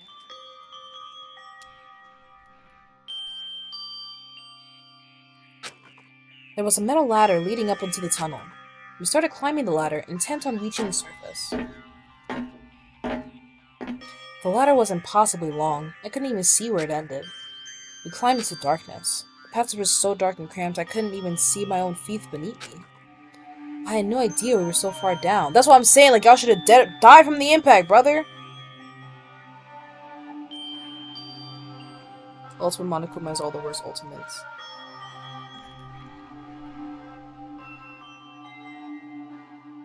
I'm trying to figure out who was giving all this ultimate this, ultimate that. Lord, have mercy. Kyoko kinda good. I had no idea we were so far down. Don't lose your footing. If you slip, I won't be able to catch you. Yeah, I'll be careful. But now that you said that, I'm kinda getting nervous. Maybe talking will help keep my mind off it. So, Kyoko, there's something I wanted to ask you. You said you're the ultimate detective, right? So how long have you been doing detective work? How long? Ever since I can remember. I come from a long line of detectives. Detective work is in my blood. There was a time when being a detective was considered a sacred duty. My family's always seen it that way. Then, is your family famous? Wrong. Quite the opposite, actually. Even among actual detectives, many people haven't heard of us. Huh? But how come? It's like your family tradition, right? So... Right. Because we take pride in it. Pride? Indeed. A detective is neither light nor shadow. We represent neither justice nor evil. That is how we can uncover the absolute truth. We stand neutral in all things, and to do that, we have to stand separate from the rest of society, which is why we made a conscious effort to conceal our existence. A conscious effort? It's true. It's kind of old-fashioned, and I can't say it's entirely rational, but it's our family creed, and we do what we must to protect it, because, like I said, it's our source of pride. Pride. So that explains... Before I came here, when I was looking up info about the school online, I never saw anything about her, because she hid herself on purpose, to protect the pride of her family. However... And yet, I gave up some of that pride. Huh? In order to enter Hope's Peak, I had to reveal myself to the school. I did it knowing it was something a true Kirigiri detective would never do. But the reason you gave up that pride, the reason you would go so far to enter Hope's Peak, it was because that's how much you want to reconnect with your dad, right? There's no shame in that. What? Reconnect? I had absolutely no desire to reconnect with my father. Huh? But you'd be reuniting after all those years, right? You would have so much to talk about. Wrong. There's nothing I want to talk to my father about. However... There's something I want to say to him, though. What? No matter what it takes, I have to find him and tell him face to face. What is it? So... I want to sever all ties with him. Sever? The last time I saw him, I was still very young, so I don't remember myself, but apparently he was extremely intelligent. He was in line to become the next head of the Kirigiri family. He was talented, he had a promising future. However... But he had no interest in detective work, so he cut himself off from the family. Not long after that, my mother died, and he simply ran away. He went to my grandfather and they had a huge argument, and young as I was, he left me behind. I'm sure there was a reason for that. I'm sure your dad wanted to take you with him. Right. If that's true, then I need to thank him. Thank him for leaving me. Because unlike him, I take pride in the work I do. I take pride in my family name. So every last part of me is happy he didn't take me with him. If I had gone with him, I never would have had the chance to become a detective. I was above Kyoko on the ladder, so I wasn't able to see her expression, so I couldn't tell. I couldn't see how she looked when she said that, what she might have been feeling. All I could tell was that compared to her usual self, she was more talkative, more emotional. I don't blame him, you know. He had his own life to live. That's what anyone in my position might say, right? But it's not true. However... But there's one thing that I can never forgive. Really? So... The way everyone else looked at me. I was never sad about being left behind. Like I said, I think it was a good thing. But when the rest of my family looked at me, they saw something different. They only saw me as the little girl that was abandoned by her father. That's how they see me even to this day. His shadow has been following me my entire life. I'm sick of it.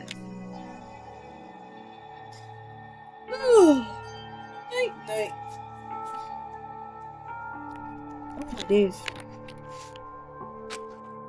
I needed him out of my life, and need to step out of his shadow. Correct. That's why I have to find him and tell him we're no longer family. In order to settle the past. In order to remove him from my life forever. I have no doubt he forgot about me years ago. But you're family. To just cut him out like that... Wrong. Our only connection is through blood. Nothing more. Danganronpa teaching you the importance of just because we're family, or just because we're blood related, don't mean we're family. Are we connected by heart and soul? Hey. No. Is blood really enough to call someone family? Only connected by blood, not by heart or soul. I was so shocked to hear her say something like that, I didn't know how to respond. So instead, I said nothing. I just kept climbing the ladder in complete silence. And after I don't know how long, we finally reached the top.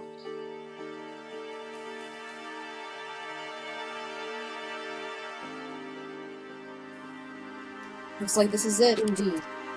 On the other side of the door, Hope's Peak is waiting for us. Where? Ah. That's right. Remember that hatch on the ground near the trash room? Ah! Okay, that makes sense. I'm fairly certain that's where we're coming out. I locked it earlier, so it should open without much trouble. Well, here goes nothing. I reach my right hand up and push against the hatch. The hatch opened with ease, and so... Yes. Looks like we're back. But I can't believe how long that ladder was. I'm exhausted. I can't exactly say we're safe and sound, but at least we're out of there. Now we're back at Homepeak Academy. Kyoko, thank you. I never would have gotten out of there without you. No thanks necessary. I was just returning the favor.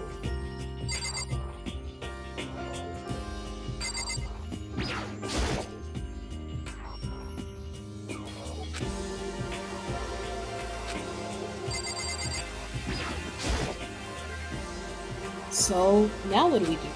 I'm glad I didn't die, of course, but if the mastermind finds out... And I'm worried about you too. You helped me, so they might... Listen. You're worried?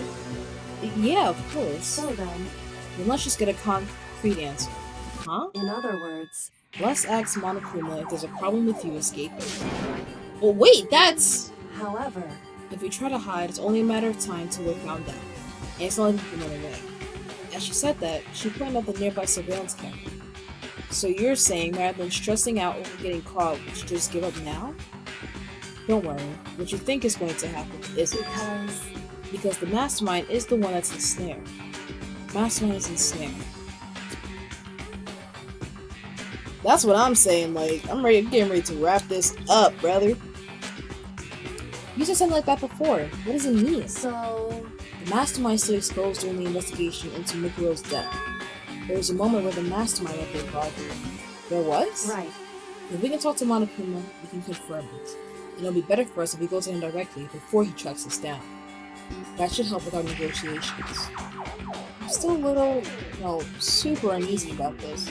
But we don't really have a choice, do we? Indeed. Monokuma should be in the gym. Shall we go? Let's get going.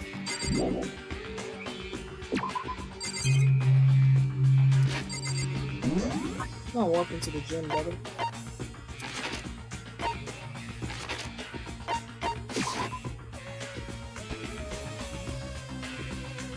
I'm wondering why Monokuma would just be in the gym.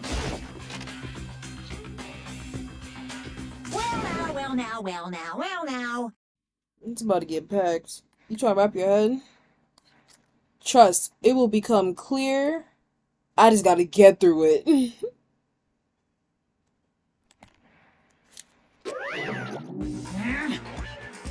Kyoko, I don't mind so much. But Makoto's supposed to be dead! What's he's doing here? That's exactly how I thought he'd react. Are we really gonna be okay? You were supposed to be punished. Did Kyoko help you? What? So what if I did? What will you do? If the guilty party is exposed during the class trial, they won't be executed. It's unfortunate, but that is the rule. So now I gotta punish you again! And this time I won't leave anything to chance. Kyoko! Do whatever you feel you have to. What? However, But before you do, let me just say one thing. If you execute Makoto, that means you lose. Not that that matters to you, right? I lose? You! Explain yourself! What do you mean by that? because Well, you set up this latest class trial yourself, right? I was getting in your way, so you wanted an excuse to kill me. in other words, I was supposed to be chosen as a Blacken and then executed, right? Hey! What are you talking about? however, But when Makoto chose to overlook my lie, your plan came crashing down. The results of the trial weren't at all what you expected, because you never imagined that in that position, one person would protect another. right. And in response to that unexpected development, Indeed. you reacted by proclaiming Makoto the Blacken and trying to execute him. You made the choice out of desperation, no more than that. No, you hiding, but it's going out. You must have realized that Makoto, who refused to be manipulated, was a threat to you as well. However, But then there was another unexpected development waiting for you. An entity that would throw a wrench, so to speak, in your precious execution machine. Alter ego.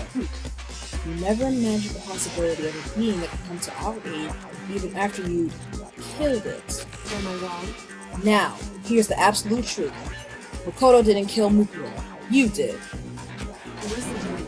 So executing Makoto for it would surely be a violation of your rules, which I know you love so much. If the Blacken is exposed, they alone will be executed. That's what you told us, right? And that means I lose? You talk a big game. You're saying the blackened is me and not Makoto? Well? And you can prove this, right? Wow. No, I can't. Don't just say it like that! What is this, a comedy routine? To make such bold claims without a shred of That evidence! doesn't matter. I don't have any right now. With a little more time, I guarantee I'll find some. That's right. Because no matter how deeply you try to bury it, there is only ever one absolute truth. And now you're trying to talk like some kind of famous detective type! Because... If Makoto really was the killer, he never would have come to you willingly like this. He would have feared for his life, feared of their execution. He would have tried to run and hide. He would have been gripped by the despair you so love to inspire. However... Speaking of gripped, please tell me you heard the little something Cobain with J. Cole Boops. He's like, my name in the context, what's it, grippy. You know what I'm talking about? Boops, I'm talking to you. Let's get going. But here we are, confronting you with nothing but hope in our hearts. What the heck? Grippy! Girl, I didn't even sit through the whole thing. I just keep seeing a little, like, Grippy. I'm like, what the fuck's going on? Anyways.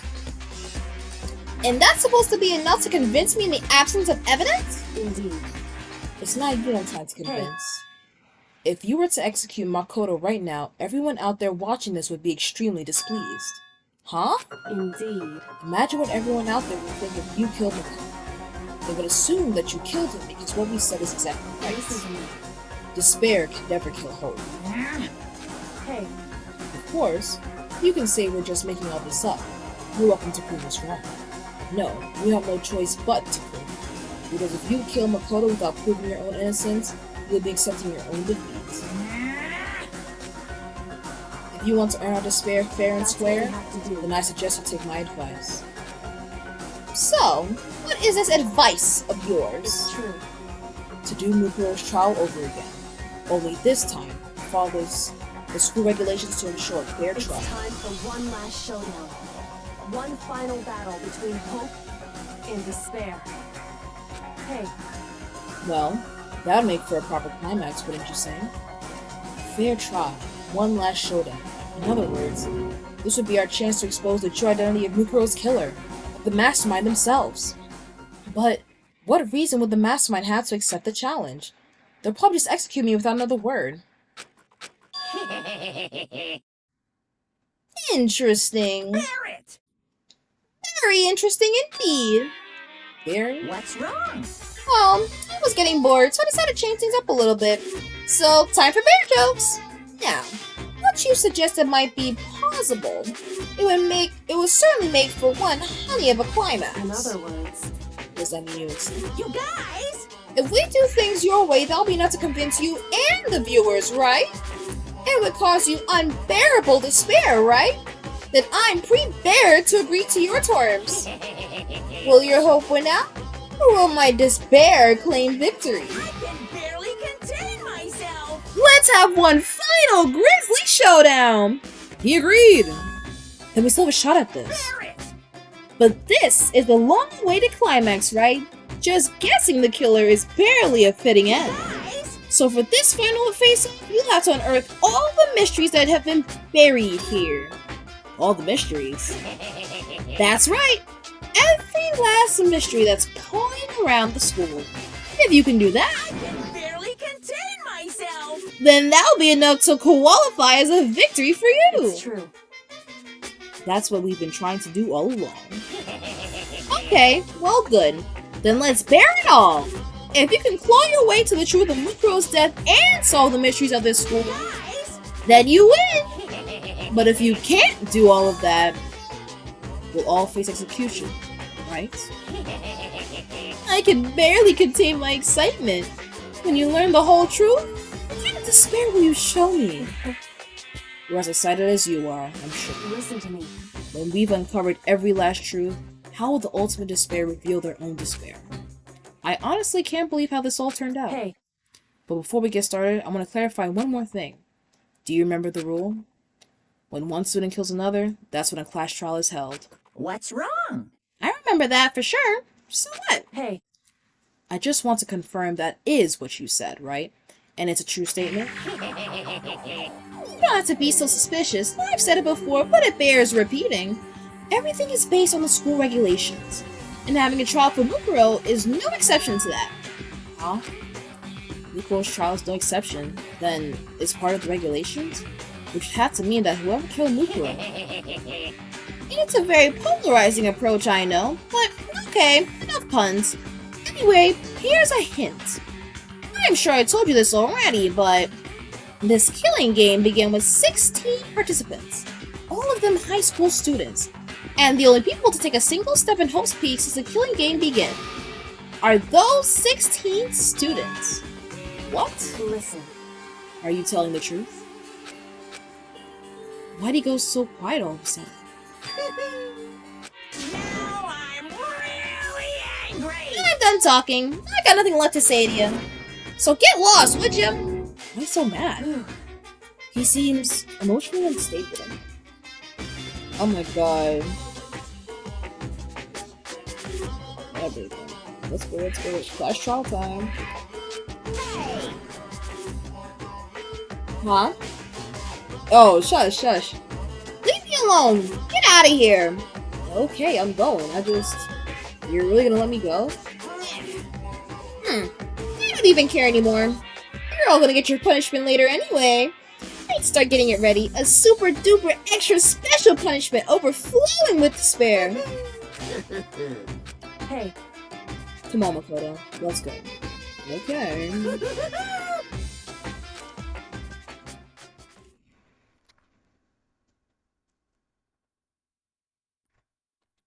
Monokuma's unstable laughter seemed to cling to us as we walked away. And just like that, we were out of the gym.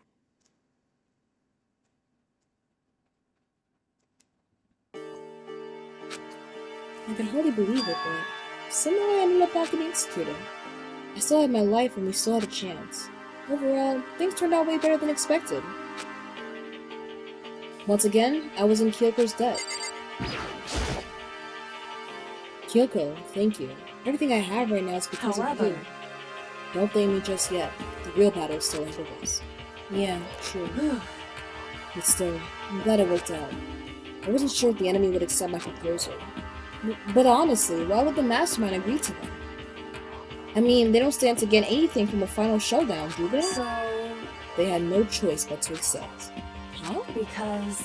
It's all because of that one moment that the mastermind let down their guard like I said.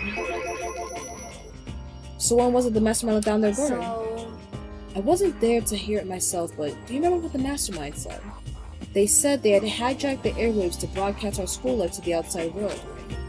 Yeah, they definitely said that. Listen. What did you think when you heard that? Pretty hard to believe, right? Well, I mean, the idea of actually taking over the airwaves seems so unbelievable.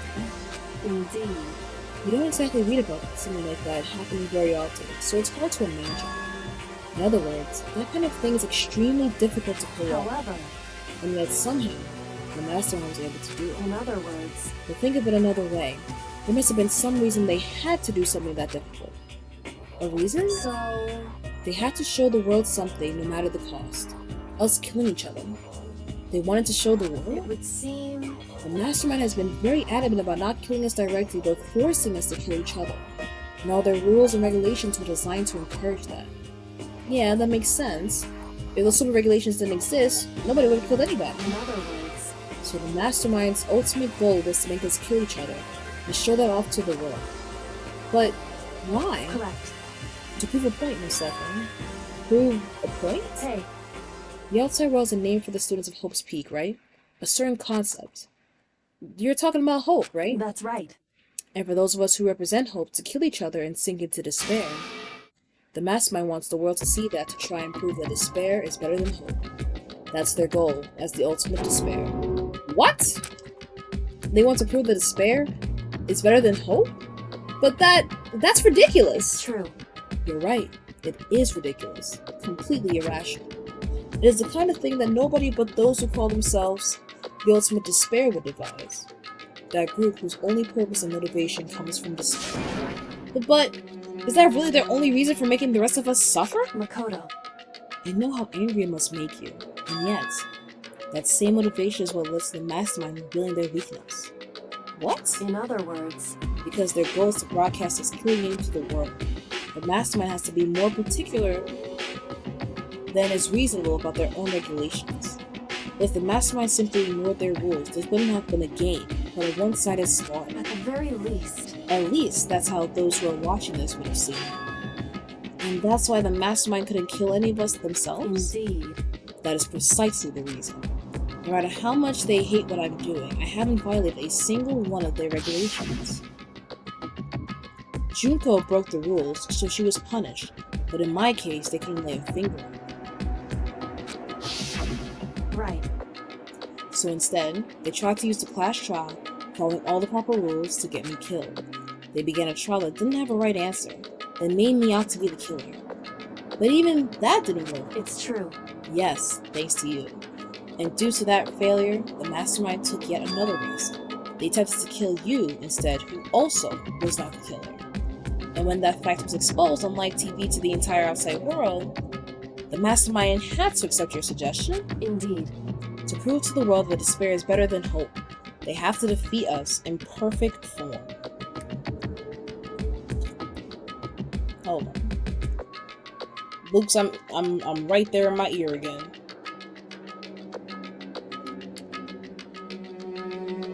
I'm not. It's echoing for me. Well, get it out of my ears! In other words, It would only do the mastermind harm to have it shown that they'd violated their own regulations. But all that was a hunch, right? And you were still able to get the mastermind to accept your challenge? Well, it's only thanks to you that we got that chance. Because you believed in me, another path opened up. Still, I can't believe how much of the mastermind's thoughts and plans you were able to figure out. I didn't have the slightest clue. wrong. In the end, though, I couldn't prove any of it. It was just my reasoning. Essentially, I was making a bet. But it looks like I got it right. This time, at least, I won the bet. She let out a quick sigh. I took it as a small sign of relief. To be honest, I haven't been that nervous in a long time. I totally couldn't tell you were nervous at all. You seemed totally confident from the moment we decided to go talk to him. Well, presenting a strong demeanor is a fundamental part of negotiation and persuasion, wouldn't you say? Plus, if I showed my uneasiness, that would have just made you that much more uneasy. Yeah, you're probably right. I'm pathetic. However, Anyway, we can't relax just yet. All we've done is earn another chance to fight. We have to win this time. correct. Or everything we've gone through will have been for nothing. You're right. If we can't defeat the mastermind, it'll cost us our lives. There is no option except to win. But before we begin the final battle, we have to tell the others what's going on. True, but now we know who our real enemy is. All we have to do now is work together with everyone to destroy the mastermind. Work together with everyone. However, Is that really possible? Huh? anyway, Right now, we have to go find the shall others. we go? They're probably in the dorm somewhere.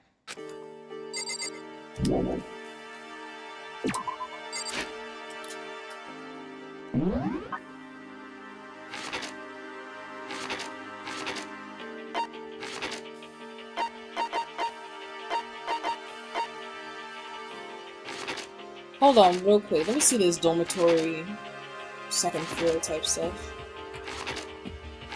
Okay, I can only look around here. The rest of the floors are not available to me.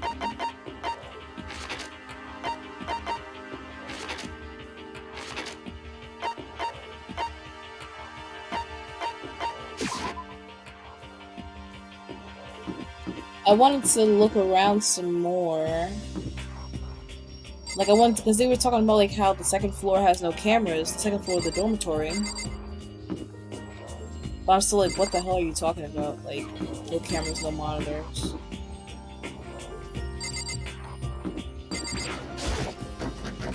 Oopsies. I thought that was Toka.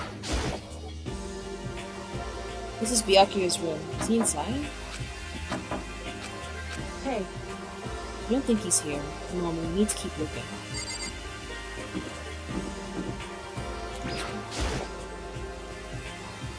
This is Toko's room. Is she inside?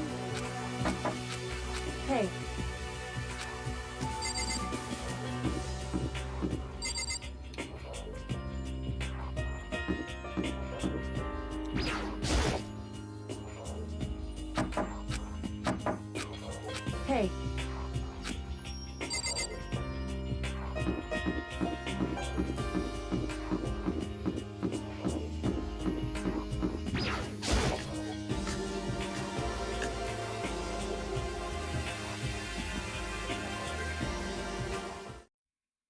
And suddenly, we were greeted with... You again. Is he broken? Whew. I suppose his emotional instability reached its limit. Jeez, what the heck? However, I wonder what that was all about. I couldn't help but let out a sigh of relief. Ah! Is that Makoto? You guys! It is! There's no two ways about it. That's Makoto. huh? You survived? Jeez. You're like a stubborn little cockroach, you know that? I'm just asking to make sure, but you're not a ghost, right? Everyone was there. All my friends who had struggled together and survived. As soon as I saw their faces, I couldn't help myself. I started to tear up. What? Wait, what's that smell? What the heck? Yeah, man, that seriously stinks. It's Makoto! He smells like a wet dog! Get away! Shoo! Shoo! And in a flash, my tears dried up. Yo! Hey, Makoto, what was it like hanging out in the spirit world? I didn't go to the spirit world. You know? Did you get to talk to her? Who? Miss Cleo. No, I didn't talk to her. I mean, I didn't go to the spirit world. I mean, who the heck is Miss Cleo?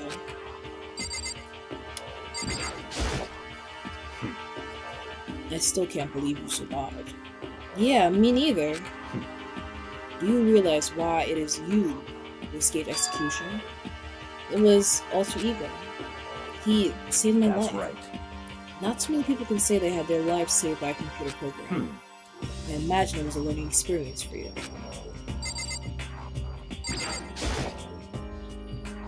So, what have you guys been doing while I was gone? Well, we figured that since the trial was over, we'd have access to new places again. And? No, Dice. All the rooms that were locked before were still locked. So there weren't any new areas. Then where can we go to find new clues? Ugh, you stink. Are you rotten? I'm telling you! Rotten physically, mentally, every way you can be rotten. Sorry, I was rolling around in the garbage for a while. This smell is so smelly. Super smelly. You smell even worse than me. Way worse than me. I win. She seems happy for some reason. Cute. Makoto. There's no time to indulge in an extended happy reunion. We need to explain to everyone what happened with Monokuma. Yes. Explain? Explain what? But is it okay that you're here? What if the mastermind catches you? It's true. That's related to what I have to tell you. I need to tell you all about the last class trial. The last class In trial? other words. We're going to redo Mukuro's trial. Huh? What? Seriously? How about that? What's the point of redoing it? Makoto killed her, right? No, I didn't do it, like I keep telling you. Wrong. Makoto isn't the killer, and of course it's not me or any of you. Huh? Then, who is it? I see. What she's saying is, it was all the work of the mastermind. Huh? What? You're saying the mastermind killed Mukuro? That's right. It was all an elaborate trap contrived by the mastermind. Makoto spotted the trap in time, and did what he had to do to stop it. However, His decision meant that he would be the one to die. What did you say? You spotted the trap? Did you, Makoto? You make it sound like it was easy. I just, you know. however, But executing Makoto, who wasn't the Blacken, is a clear violation of the school regulations. The rules state that only the Blacken is to be executed. The mastermind broke their own rules. Which is why I went and negotiated with them to have the trial one more time. Huh? And the mastermind agreed? Does that mean they really did break the rules? They had no choice but to agree. Use the TV to broadcast to gain the leverage you needed, didn't you? Correct. Very observant. Naturally. I recall what you said at the end of the last trial. When you said, now we can. That's what you were referring to. Don't be mean! Hey, I'm totally in the dark here. For anyone who doesn't understand, you can ask Kyoko to explain it again, later. So, knowing all of this, what do we do now? About that. It's about who killed Mukuro, right? So our job is to expose the mastermind. There's more to it than that, correct? Yeah. For us to win this time, we have to solve every last mystery surrounding the school. Every last mystery? But we've been looking around all this time and we still don't know anything, right? Anyway. You've probably guessed already, but if we lose this time, everyone dies. Everyone? Hey! Who said you could agree to those terms without talking to the rest of us? I'm fine with things the way they are. I'm fine living here with Master. I, meanwhile, want to get out of here as soon as humanly possible. Anyway. At this point, the only way for us to survive is to unravel the truth. In other words, one decisive final battle. I'll have an interesting development, I say. But figuring out who the mastermind is, and how they kill Mukuro, and all the school's mysteries. It's a pretty tall friggin' order. Maybe, but this time the trial is different. We know who our enemy is now, so if we work together and search as hard as we can, I'm sure we'll solve all the mysteries. Give me one second.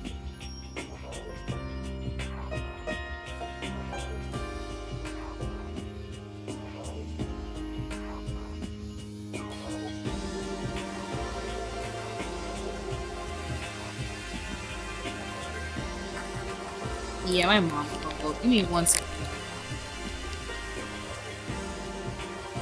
Give me like 5 minutes. So I can like pee. Take out like a little break for what.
Back with oatmeal raisin.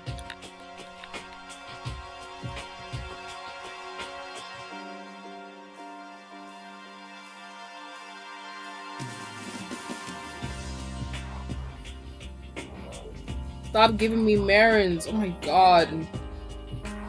Go away.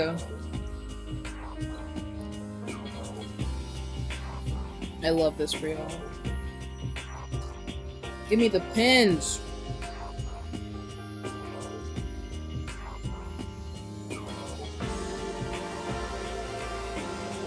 Who's grilling?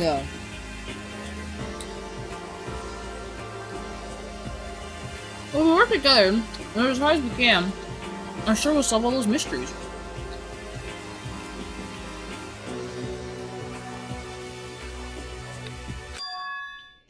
I'm not so sure about that. Huh?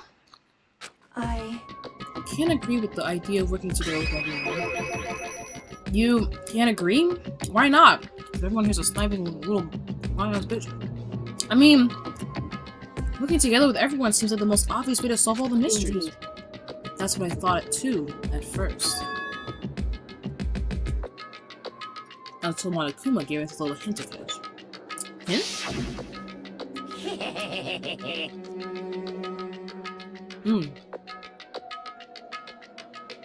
Hold on.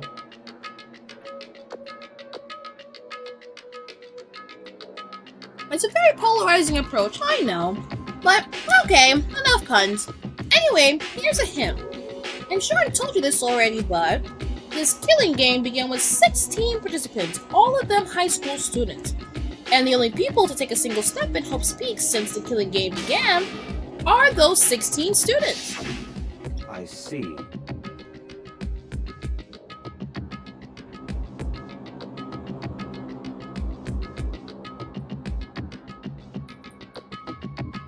Monokuma said that, did he? Then Kyoko's opinion is perfectly reasonable. Huh?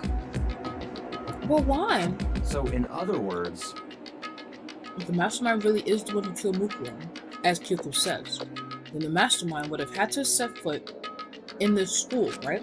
Monokuma could probably murder Mukuro, but there's no way he could have disguised a scene like that. in other words,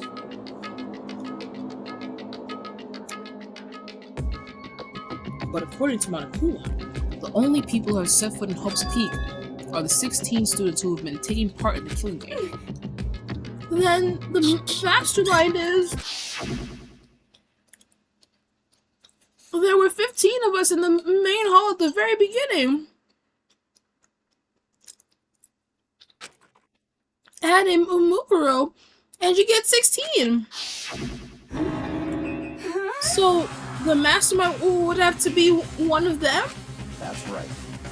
And of those 16 people we started out with, the only ones still alive are the people standing right here. Need I continue? You can get it now. You're saying the mastermind is one of us? No way! You can't be serious. Well, wait! You can't say that for sure that's true yet. Monokuma might have just said all that to confuse us. Indeed. It's certainly a possibility, but only one among many. The mastermind being one of us is also a possibility. And that is one possibility we can't ignore. Yeah. They're in the ultimate, right? The ultimate despair. So they must be a high schooler. You can't say it's not possible.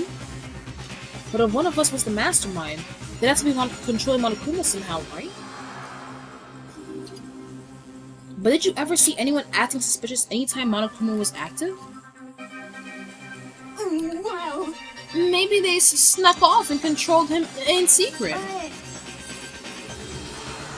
I don't care how sneaky you are, we would have noticed someone sneaking off that many times. I'm right, right? Then maybe Monokuma was on autopilot. Maybe they loaded up all the dialogue and actions beforehand. In that case, there's no way he could have had all those back and forth conversations with us. Well, it wouldn't be entirely impossible if they directed the flow of the conversation. Well, maybe, but still. Oh, brother. Please give me investigation. Please give me investigation. This is a school announcement. You've all probably figured this out by now, but at this point, the killing game has now entered true ending mode. So, in the name of fairness, I will unlock every room in the school. Let's go. Look wherever you want. Solve the mystery in whatever way you see fit. Then we can all meet up at the class trial, okay?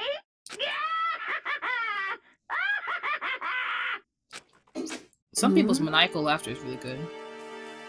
How very magnanimous of him to unlock all the rooms. That's fine. The time for talk is done. Now we need to begin our investigation. But I was planning on working alone from the beginning. In the name of my family. At this point, I can rely only on myself, on the Togami blood flowing through my veins. I have no time to worry about the rest of you. Each of you must uphold your responsibility. Well then. After making his final statement, Byakuya left the dining hall. Master! He didn't take me with him. Hey. Do you blame him? Without Master, the rest of you are like coffee with cream, or without the cream, or coffee. You're totally useless. This is so bye. With that, Toho trudged out of the dining hall. And now she's gone. And you're gonna go off by yourself, right, Kyoko? Indeed. That's right. Which just leaves Makoto, Hina, and me. You know? In that case, I'm gonna go by myself too. Just a second. Wait, how come? How about that? Just wait and see. I'm gonna use my totally awesome spirit power to figure out the mastermind's identity. Laughing loudly, you roll at the dining hall. Everyone's really gonna go off by themselves? What about you, Hina? I guess I'll do the same thing. But I mean, it's not that I don't trust everyone, you know? I mean, But up till now, I haven't really been all that useful. I just depended on Sakura and everyone else. You're not useless. If you hadn't been here, I would have died. But Makoto! That's really nice of you to say. But still, I know I've mostly been totally useless. So I figure at least here at the end, maybe I can find something that'll help us all get out of here. So I'm gonna go off and do it all on my own. Okay, see you later! Hina was in surprisingly high spirits as she dashed out of the dining hall. And once again, it's just us two. Indeed. So, you're gonna go off on your own too, right, Kyoko? However, Well, don't misunderstand. Just because we're going to do our searches separately doesn't mean we can't still work together. so That goes for all of us. I think I see what you mean. Doing our own investigation doesn't mean we can't work together in the end. I should just see it as us splitting up to cover more ground. And then we can get back together and share what we found. Yeah, that's right! so then, Well, I'd better get going. I have an endless list of things I need to check. correct. Monokuma said all the doors in the school had been unlocked, right? So we should be able to investigate every nook and cranny in the school. We can visit all the places we couldn't go before. Makoto. No matter what it takes, we have to uncover the truth. By any means necessary. With that, Kyoko was gone, leaving only me. I don't have time to waste either. I have to begin my search. I still can't believe the mastermind might be one of us. So that's why I have to prove. I'll prove that the mastermind isn't one of us. I'll expose the mastermind's true identity and solve the mystery of this school. And then we can all escape together. I guess I'll start by taking another look at Monokuma's file of Nukuro. The victim identity is unknown. They were, however, dead before the blast. Stabbed single time with a knife, completely through the body, struck in the head with an object with the thickest metal pipe. Body was covered with other wounds, at least several days old. Once we find out who killed Mukuro Kusaba, then we'll know who the mastermind is.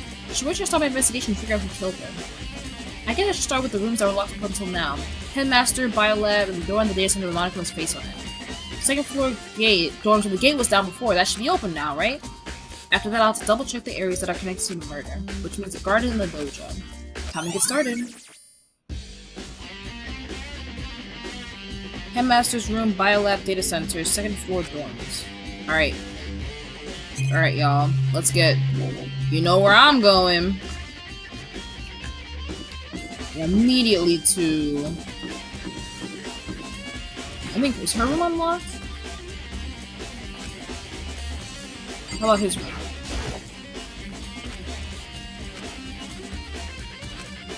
Oh, brother. They're like, oh, it's no time for detours. Alright, y'all, let's start here. Ooh, not this for the longest.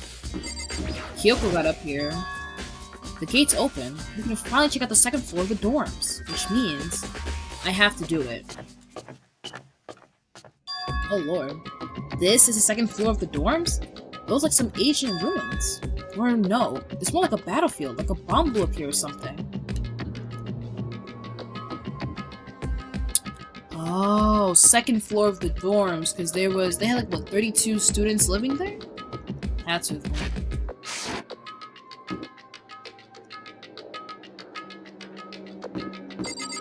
Okay.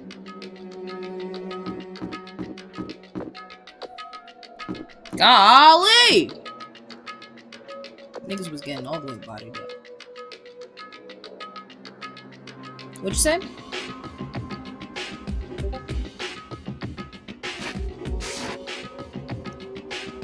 One, 2, 3, 4, 5, 6, 7, 8, 9, 10, 11, 12, 13. 13 upstairs, interesting.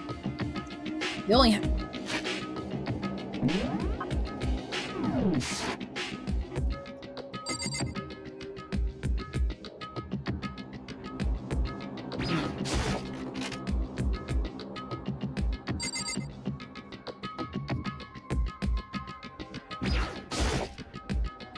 I opened the door just a crack, glanced inside, and immediately closed it again. There wasn't even a hint of bathroom, just a big pile of rubble. Okay. Talking about the bloodstains on the floor, but I guess not. The bed is completely torn apart. I mean, it's not even really a bed anymore. It's just garbage. Nice.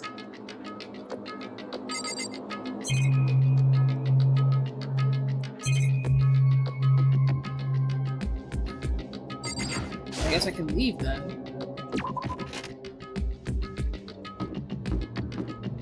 I'm just trying to figure out what the hell it caused this big collapse that, like, only... Who around that corner? Who around that corner? Oh, Eye of Horus? Girls... Oh my god, Makoto! Jesus. I can't bring myself to go on the girls... Oh.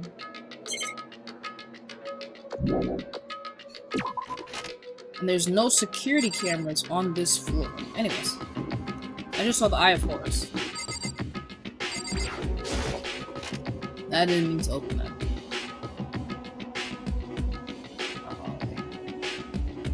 This room is filled with lockers. It must have been for the Hope's Peak students who came before us. The class before ours must have used these lockers. I'll explore every single locker. Let's get it. Can't imagine any way getting this locker open. I'm not even gonna bother trying. There's a metal plate mounted to the locker. There's no way to get it open. I wonder if I can open this locker. Nope, locked. There's a card reader installed on the door. Must be how you get the locker open. After all, pretty similar to the card readers for the locker rooms on the second floor of the school. And you have to use your e-handbook to open those up. So does that mean... Well, let's just give it a try. Took out my handbook, ran across the card reader, and then... No luck. Maybe only the locker's owner can open it, which means none of us can do it. Not with my perseverance. I don't think this locker's gonna open. One of this has to be mine. What if I can open this locker? Nope, locked. Card reader. That mean? Give it a try. Nope. No luck.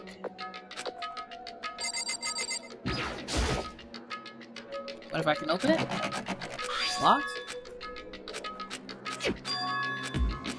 Close it out. Nope.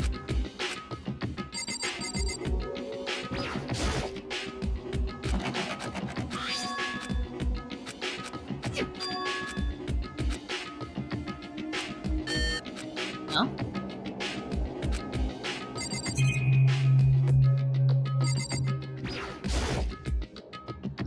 Lock already broken.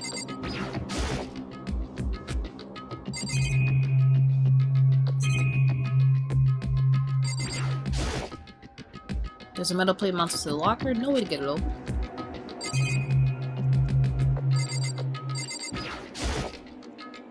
I wonder if I can open this locker. Locked?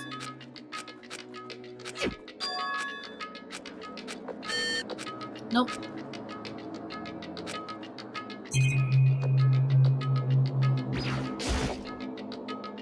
I'm gonna open this one.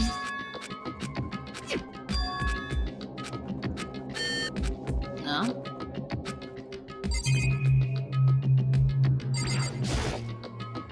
I can't imagine any way to get this locker open. I'm not even gonna bother trying. There's a metal plate mounted to the locker. I really want to know what's inside, but there's no way. Alright, so they're saying that none of us would be able to get into these lockers. When I tell you, there's like so much interesting stuff here that I wish they would explore. I think people are IF4s right there. I think. Or I could be wrong. A lot of people wish they would go into more depth about. It's like, how are they getting some of this stuff? Random, like, blood splatters and everything. I just love this. Oh! Like, give me information. Practically requires it. This room doesn't really feel like a student's room. It has a more adult atmosphere. Correct. It's the headmaster's private room. Kyoko! Indeed. I've been through this room several times already, but I still have one little regret. So I decided to check it out one more time. Huh? A regret?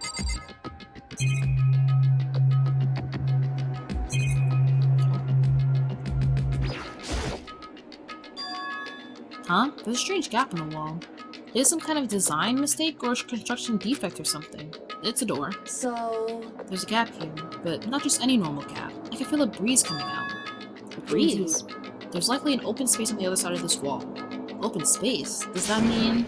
You mean like a hidden room? I think I might know how to open it. You know how to open it? Did you figure out some kind of trick or something? Indeed. A very easy trick, yes. So easy, I'm not sure you can even call it a trick. I saw a program on that PC that I think controls it. Enter the right password and the door should open right up. However... But I don't have a clue what that password might be. All we know is that it's probably made up of letters and / or numbers. We can't really go from there. You're right. That's not nearly enough to go on. It's true. I looked through all his paperwork, all the files on the PC, everything I could think of. I learned more about him than I had any desire to, but nothing that might have been his password. And I think of how much time I wasted on this.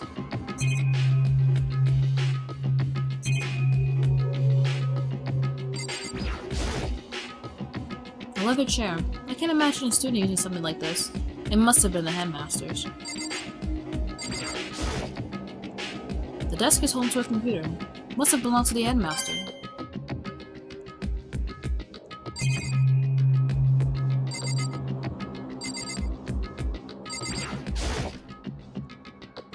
There's a PC on the desk. Must belong to the headmaster. It would seem... Whoever used this last, it looks like they were very interested in the ultimate despair. The PC still has some search results left on it. Then we might be able to get some info on the ultimate despair? However... There's not much though. Nothing we don't already know. In other words... The ultimate despair isn't one individual, but instead points to some kind of group. That group was responsible for the tragedy which happened 1 year ago. They're the worst sorts of people whose driving force comes from despair. However... And that's all there is. Not much to it, is there? But I guess it's the best he could do as a complete Kirigiri failure. But any information about the mastermind is helpful, right? I appreciate whatever info we can get our hands on. Correct. I see. That's a good outlook to have.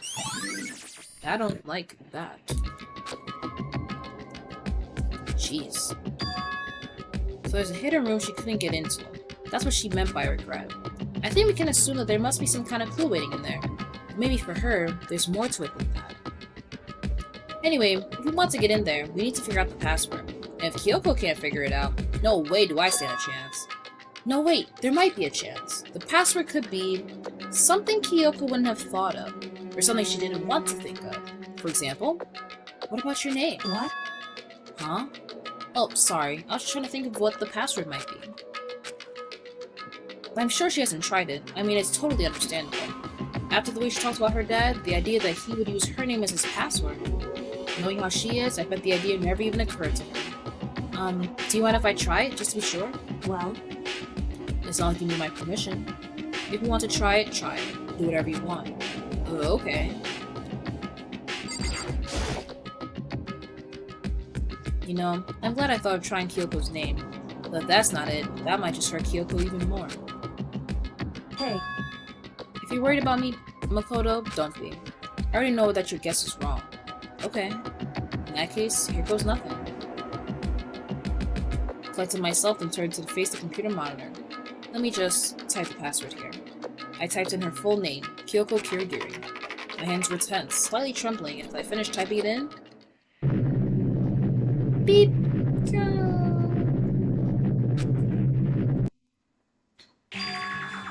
What?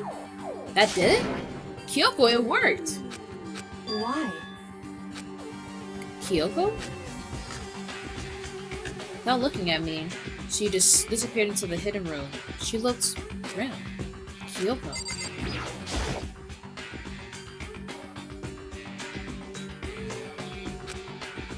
Hey, Kyoko. You may as well not even been there in the room. Her gaze was fixed on only one thing. A present? Wrapped and covered with such joy. That's what made it so unusual. I bet you got a suspicious present before I do anything. Sure, I guess. There's a brightly colored box here. It seems totally out of place in here. The more I look at it, the more suspicious I get. Should we open it? I'm getting kind of a bad vibe. I mean, we can't not open it. Okay. Makoto. Be careful, Makoto. Why? You think it's dangerous? No, not dangerous, but surprising, probably. Huh? It would seem... If it is what I think it is, at the very least, it's not something you'll be happy to see. Wait, so you know what's in there? Anyway... Just don't scream or anything, okay? Are you saying it's something that'll make me want to scream? Okay, I'm just gonna open it. Step by heavy step, I approached the box. I took a deep breath and took the hold of the lid. Slowly.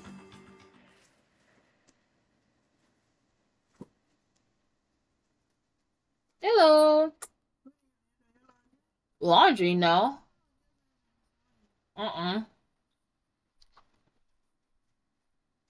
Hello.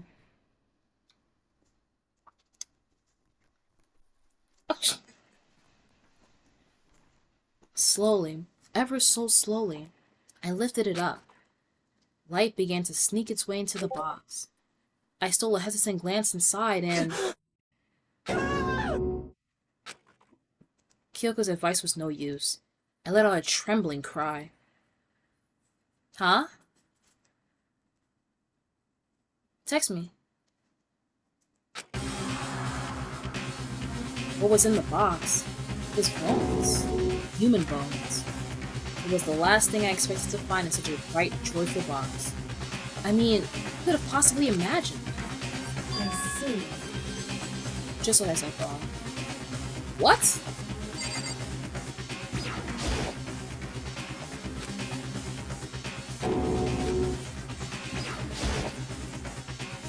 Just as you thought. How could you have known that? I mean, there were bones in there. Human bones! Well, it's not that I was thinking of the bones specifically. I just had a feeling it would be his body. Well, that's pretty much the same thing! A dead guy in a box! My father. Huh? What about it? Correct. What you found in the box. Those bones. That body. That's my father. Or at least, what's left of him. Are you serious? This is Kyoko's dad? The same man she's been searching for? Hold on! How can you know that for sure? How do you know that's him? So... Given all the information we have already, that's the only possible answer. So that same person may very well be the mastermind who planned all this out. And according to the files, the headmaster is a man in his late 30s. It seems possible, even likely, that he's somewhere in the school right now. It's a very polarizing approach, I know, but okay, enough puns. Anyway, here's a hint. I'm sure I told you this already, but this killing game began with 16 participants, all of them high school students. And the only people to take a single step in Hope's Peak since this killing game began are those 16 students. Alter Ego said that the headmaster was probably here in the school, but the only ones who were alive at the start of the killing game were us 16 students. When we put those two ideas together, it doesn't take much to assume. In other words, that most likely my father was in this school, but he was also dead.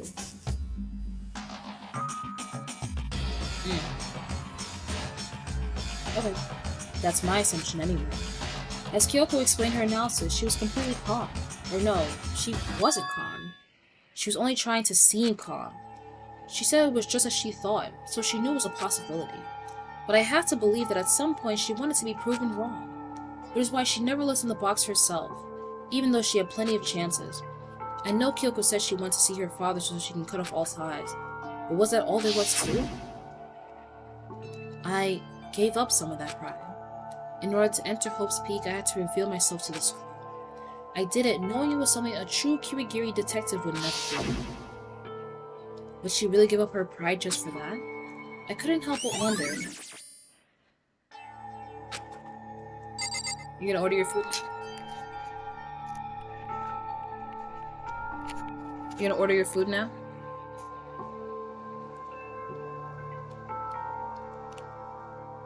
Oh, you said when I'm done with the cutscene.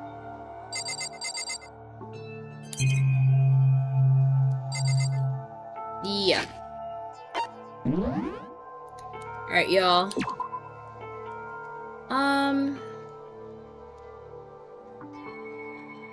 Pre-trial prep. I didn't do too much. I could probably save over this. Alright, y'all. We'll be back. I'll be back. And